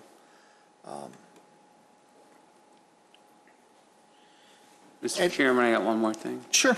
At the board meeting, there was a mention, I'm just going to put it out there, because, you know, was any consideration given about burying the power lines along your property? That was mentioned by one of the trustees. Have you guys given any consideration to doing that? I'm just throwing it out. That's a tough one. We'll work with staff on what can be done. That's fine. It's very, very, very costly. I understand. There's a level of. A mention was made, so I'm just putting it out there again. We'll continue to look at it. Thank you. I think that was all I had. Does anybody else have any other comments? Just maybe one little thing. Jeff? Townhouses, the back side of it, since it's facing garage, just to see how it's gonna look from the back side. 'Cause it So wasn't from inside the court? No, there is an area for townhouses. The back side will face a garage building. Just want to see how it's gonna look. Oh. It's just so Oh, close. so these townhouses down here that face the garage? Yeah. With the terraces on the first floor, you mean that? What's gonna be on the back? I know Yeah. exactly, and what it is when you see the full floor plans, and what you're looking at now is a floor plate. Right. In the final, what we'll have is a full floor plan of each floor, and you'll see Good. Okay, how good that point. works with the rear of the Okay, They yeah, actually back that's- to the court. Right, exactly, yeah, good point, thank you. Is there anything else? So, Brooke, you probably have a lot to read back to us. So, the floor is yours. Okay. The final PUD submittal shall address the specific items from the fire consultation and the engineering consultation as summarized in the staff report. The final PUD submittal shall include a more specific tenant mix table for the retail space in order to establish a maximum ratio of restaurant space and reflect any use guidelines contained in the redevelopment agreement. Also demonstrate how the parking demand will be met by the proposed parking. So we're not proposing that you limit the parking at this time. Just show us how your Show the proposal different will meet the potential parking mixes. demand. I think showing the tenant mix is great, but there's still language in there that says something like so as to limit the restaurant use or something like that. Isn't there? Establish a maximum ratio of tenant space. That could be 100% if No, you but propose it. Isn't there something after that? It says to establish a maximum ratio restaurant space, which we're saying could still be 100%. So like, what are the different mixes? So we just show you what we have in mind? Yes. Yes. And demonstrate how the parking would accommodate that mix, the different tenant mixes. Thanks for the So, clarification. yeah, so we're not, in no way are we limiting it, so. Thank you. 3, the final PUD submittal shall include IDOT's preliminary review of the proposed intersection improvements. 4, the building elevation for the north facade shall be very similar to the residential section of the Dundee Road south elevation. The use of brick material shall be real brick, not cement panels. The final PUD submittal shall include a delineated irrigation plan.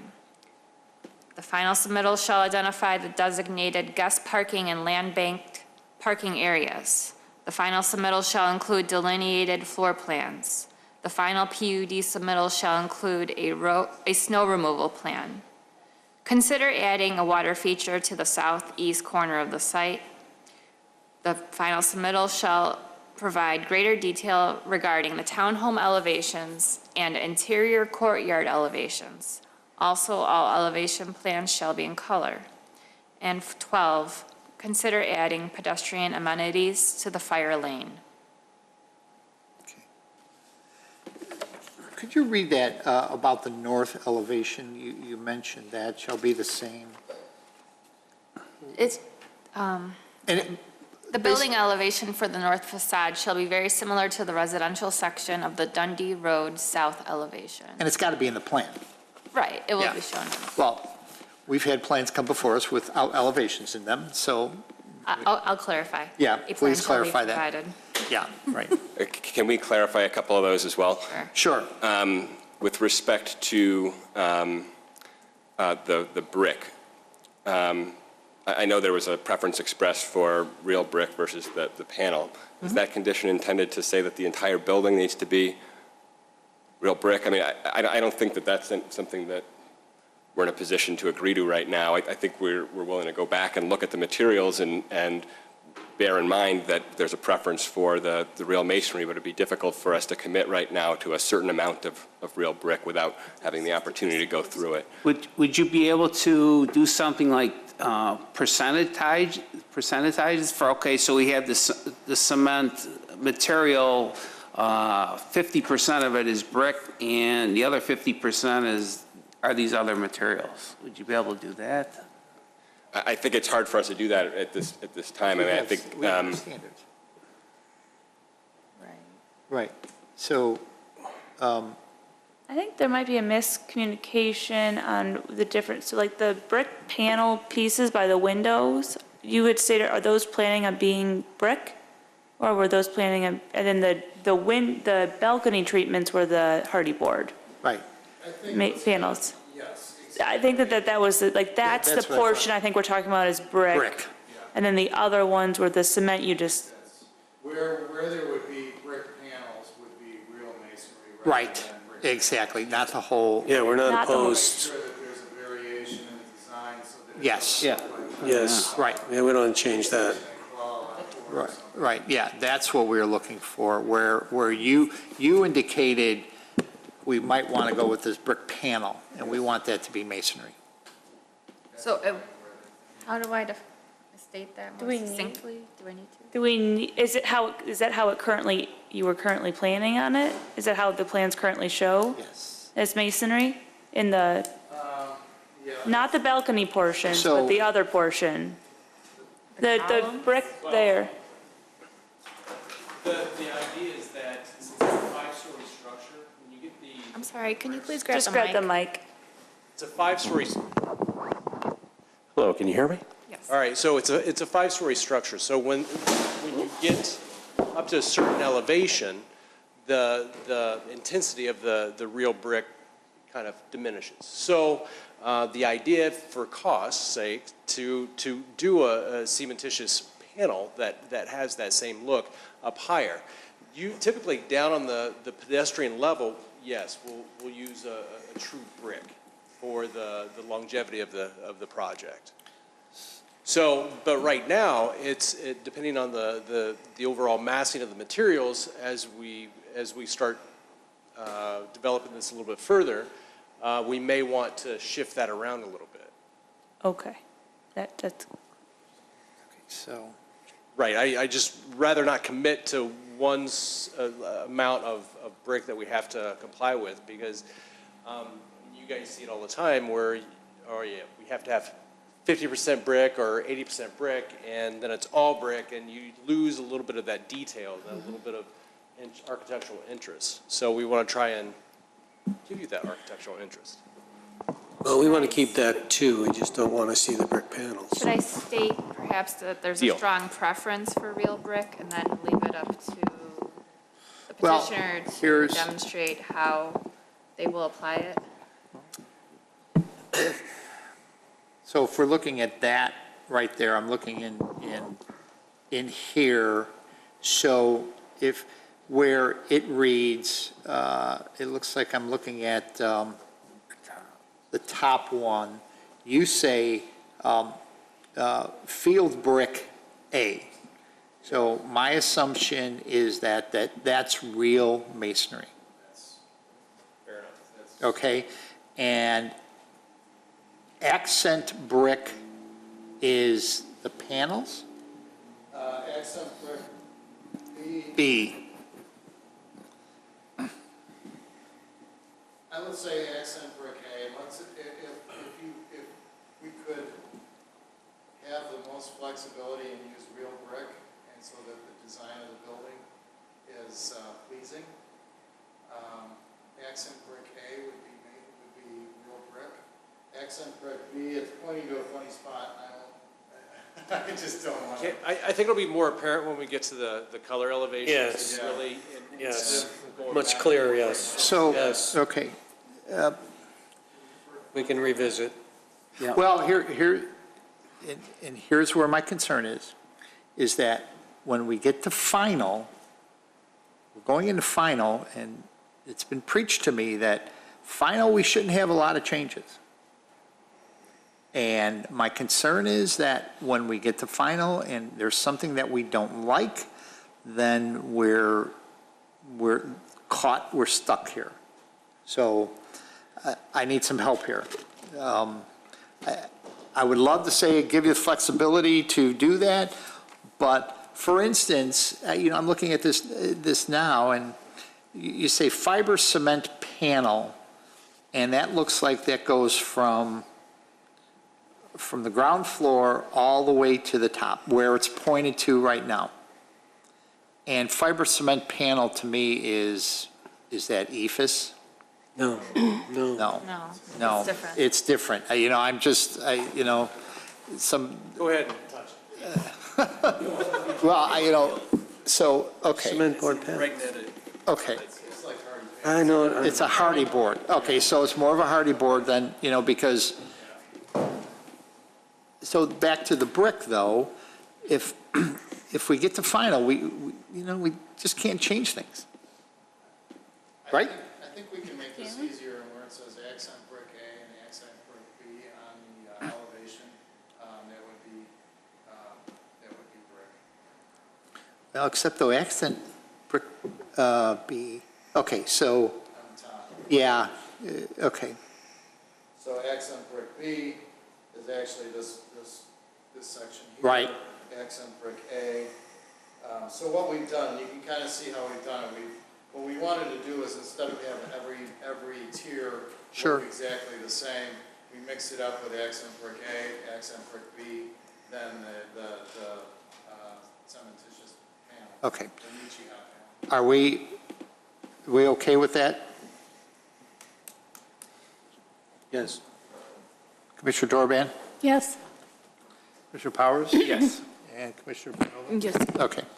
So you got that? Okay, so are we saying that for accent brick A and B, the use of brick shall be real brick? It's actually Just accent A. brick B and field brick A.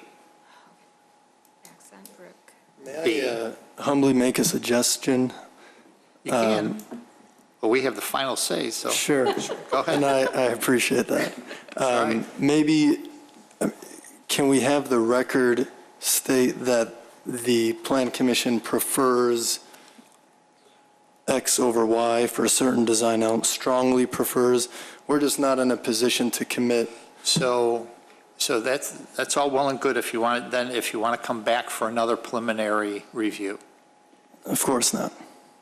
Well, Because, and here's the point, I'm going to make the point again, is that when we get to final, we can continue final. If there's something that it's, Okay. I mean, I guess here's my thought, is the fact that they're stating on the record that this is the plan and what they're intending to do, and if they come here and final and it's drastically different and there's like no brick, then we can say this is different than the plan we saw preliminary, and it's a strong distinction. I mean, they've provided the general, materials that are being used under the preliminary. If you don't like something at final significantly with the building materials, there's nothing preventing us from continuing another time for that. and I realize that. I realize that, but Well, especially if we make a condition that states the strong preference to comply with the design standards, to use as much in those areas of the real brick as possible. And I guess from my standpoint, that's what we want. And I don't think strongly suggests gets to the point of what we want to see changed. Can I make an alternative suggestion? Because we totally understand where you're coming from. You don't want to get too far along in the process and lose all control. From our perspective, it's early enough in the process that it's very difficult for us to say, standing here, how much it will cost to do everything that you're asking us to do, and whether or not it'll affect the financials of the project in a way that would cause the project to be difficult for us to accomplish. But can we state for the record and make a condition that the development team and the village will, negotiate in good faith and come to a mutually acceptable, agreement about the final masonry materials to be used in the building. And if you're not happy with where we're at when we get to final, that condition will not have been satisfied. So I feel like we could work this out. I think we've demonstrated throughout this process that our team is here to work with the staff and work with the commissioners and everybody else to address your concerns. It's just difficult on the spot right now to address that specific one. I understand that, but I'm of the opinion that, and I'll. Yes, we'll have to take. I think once this happens, I feel it's like too late. Well, I'm telling you, it's not too late. I'm telling you, under the code, we have the ability to continue and make it the condition so that if it's not met when they come here, that we don't approve the final. That there's been statements and depictions made. Here's the problem with that, is that if we don't approve the final, then it goes to the village board with less than what we had expected or what we had requested. And that's a concern of mine. That's a concern of mine. So I don't understand if we're talking about two places here, field brick A and accent brick B. And if it was your intention to have that as, what'd you call it? whatever, not actual brick, then what is accent brick be? What would accent brick be? In this discussion here, what does accent brick be? Is it a variation in color? Yes. So is it actual masonry? It is now. Well, what was the intention of field brick A and accent brick B? Based on the point now where whether or not we're going to use real masonry or the panelized. At one point, it was, we were looking at real masonry for the lower section and then doing the panelized up above. So that accent B was I believe I'll have to take a look at this, either the panel and then the accent A was the real brick. So you're saying you wouldn't get the distinction with like one kind of material on the bottom and on the top by doing it the way accent A and B going from ground to up, you're getting the distinction there? Hold that thought, let me grab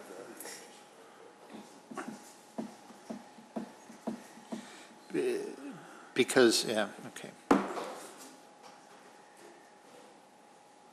Grab the microphone. All right, so at this point, I'm sorry, I thought the accent B was, or the elevation A was, the field brick A was at the bottom. Nope. It's a whole different tier, so it's a different color, a different shade of brick, whether it's a real brick or the panel. We wanted that texture to change. More so, we were looking at the texture and the color versus the actual brick itself. So we just conferred further, and so if we're talking about the condition being that we'll use real masonry for the parts that are labeled, what was it? Field brick A. Field brick A, and what was the other, what was it? Accent brick B. And accent brick B, if that's the extent of the condition for the masonry, then we'll agree that tonight. So looking at this Dundee Road elevation, so going to the west, you actually have field brick A extending from the ground all the way up to the 5th floor. That is correct. Right, okay. So Chairman Rufato, I think Yes. there's the difference between the ones that just have the windows, which is field brick A, and then there's the portions with the balconies, which was the accent brick B, which would be a different color and be much less surface. Understood.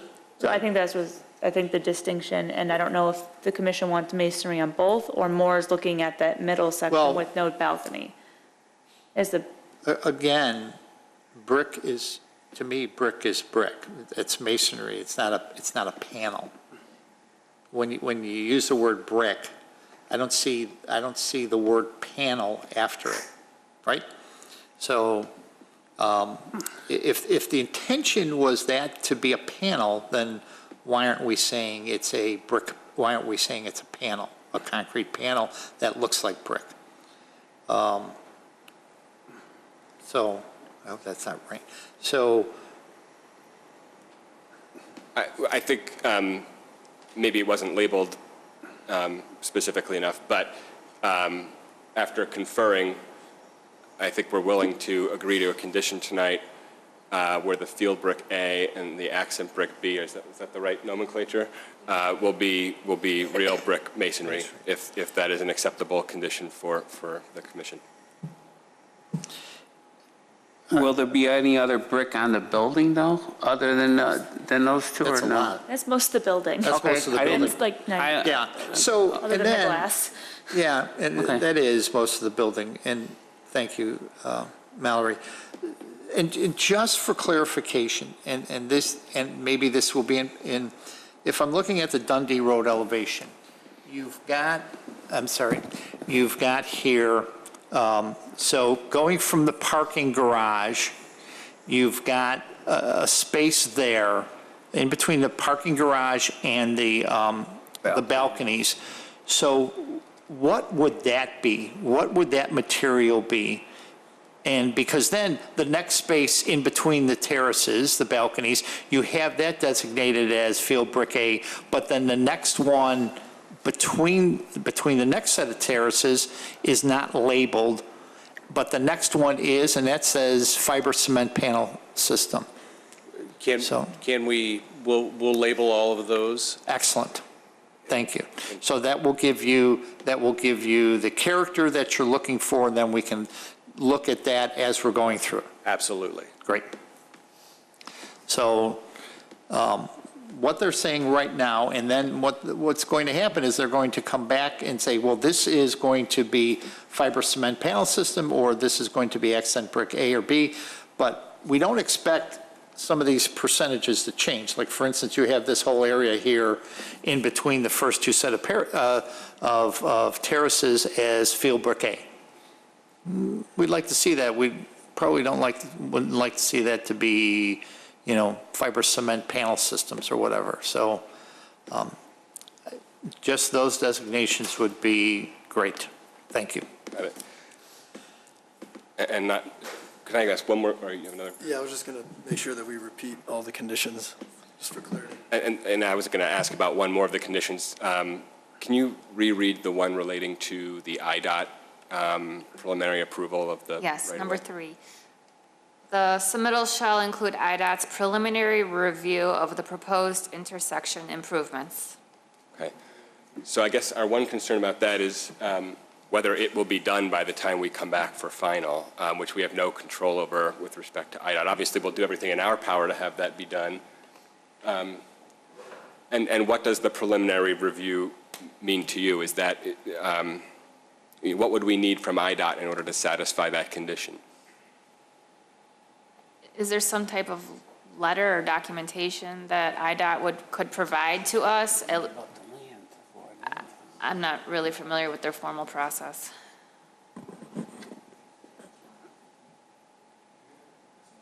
Obviously, that's a big part of this, and we want it to happen. I just don't want to agree to a condition that we can't. Obviously, there are fulfill. several stages to the IDOT permitting. I don't know what their first stage is. Can they provide some type of assurance in writing to us? Yeah, so the first stage would be to submit the traffic study and the geometric plan we came up with. And, these days it's taken them at least 8 to 10 weeks to get back with a set of comments, review comments of what the submittal is and, to move it forward to the next step. But typically from that first review, you get a kind of a gist of what the issues are, if any. Engineering that requested. Would you be proposing a meeting with IDOT to kind of present what you're going to do and whatnot? That's something that we may need to do, given that they're already looking at the intersection as part of the WTC. Yeah. But, we're not going to get any significant feedback from them because they're going to reserve the right to review everything before they give us any But I think- written feedback.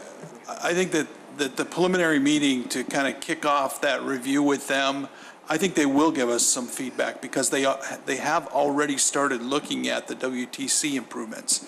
So maybe that would be enough, if I could attend that meeting also, that I could report back on that, and that would be enough, rather than, because you're not going to get anything from them, from IDOT in writing, before their final review. It just won't happen. Will a preliminary meeting happen before the final? We can certainly attempt to do that, yes. Well, with the help of the village, we can certainly do that. It probably takes a couple of weeks to set it up. Okay. Okay, so if I just said that the submittal shall address IDOT's preliminary review, No. Can we say that, we will have a preliminary meeting with IDOT regarding the, the intersection? And with staff present, with a, shall, The final PUD shall have response from staff, from something to the effect of shall provide a summary of the meeting preliminary with- IDOT meeting. How's that? I think that'll work. Okay, great, thank you. Thank you for all agreeing. I appreciate it. That's probably the best that we can do. That's fine. Yeah, so since we've gone through a lot of these, do you mind reading them all back when you're done tweaking them? Thank you. We added 3 or 4.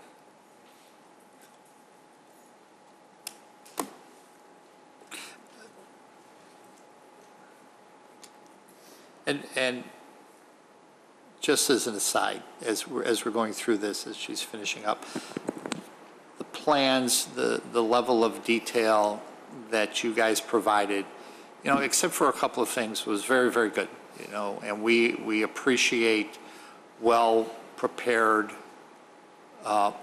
dockets that we can go through and look at and have some just what we think are minor things that can get us through that. And we as a commission appreciate that. And I know Brooke has worked with you a lot to get it to that, but we appreciate all the work that your team has done.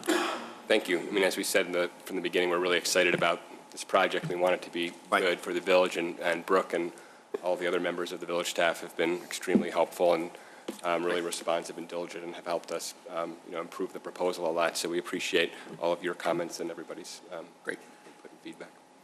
Okay, do you want me to go start from the very beginning or just? Why don't you start from the beginning? Okay. The final PUD submittal shall address the specific items from the file consultation and engineering consultation as summarized in the staff report. The submittal shall include a more specific tenant mix table for the retail space in order to establish a maximum ratio of restaurant space and reflect any use guidelines contained in the redevelopment agreement. Also demonstrate how the parking demand will be met by the proposed parking. 3, the submittal shall provide a summary. By the proposed retail mix. Retail, instead of by the proposed parking, by the proposed tenant retail mix. Okay. Or proposed tenant mix. By the proposed retail mix. Thanks.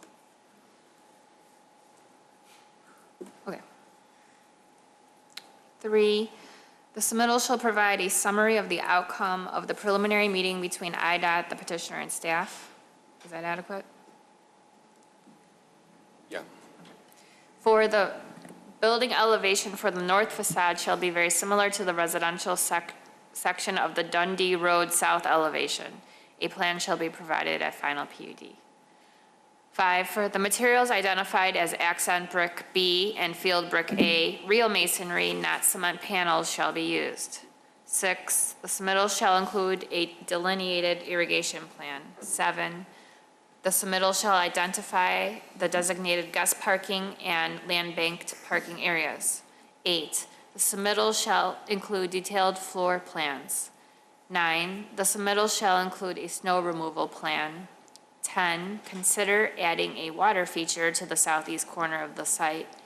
11, the submittal shall provide greater detail regarding the townhome elevations and interior courtyard elevations. Also, all elevation plans shall be in color with materials clearly labeled. And 12, consider adding pedestrian amenities to the fire lane. And you'll get a copy of that. Great. Any other comments?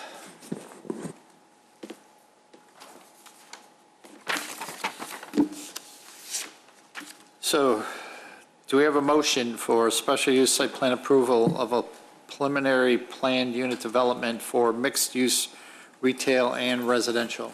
So moved. Second. I need one of those seconds to get this through. Motion by Commissioner Creech, second by Commissioner Powers. Commissioner Creech. Yes. Commissioner Powers votes yes. Commissioner Bernova. Yes. Commissioner Dorban. Yes. And Chairman Rafato. Yes.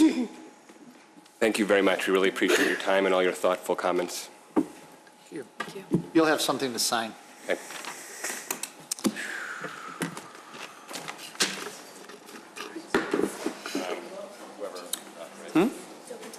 Are you serious? Oh, we gotta close the. Thank you, gentlemen. All motion Nice to job. close public hearing? So moved. Second. All those in favor? Aye. Thank you, Marie. Thanks, guys.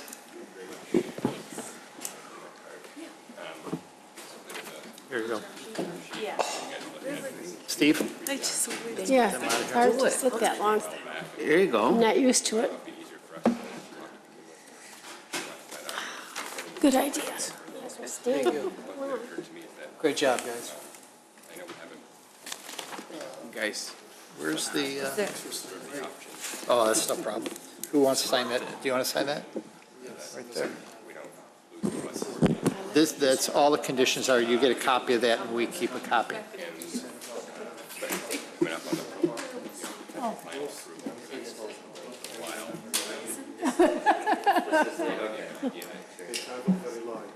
Yep. Yeah, they're a lot more transient than what. No, we got other business.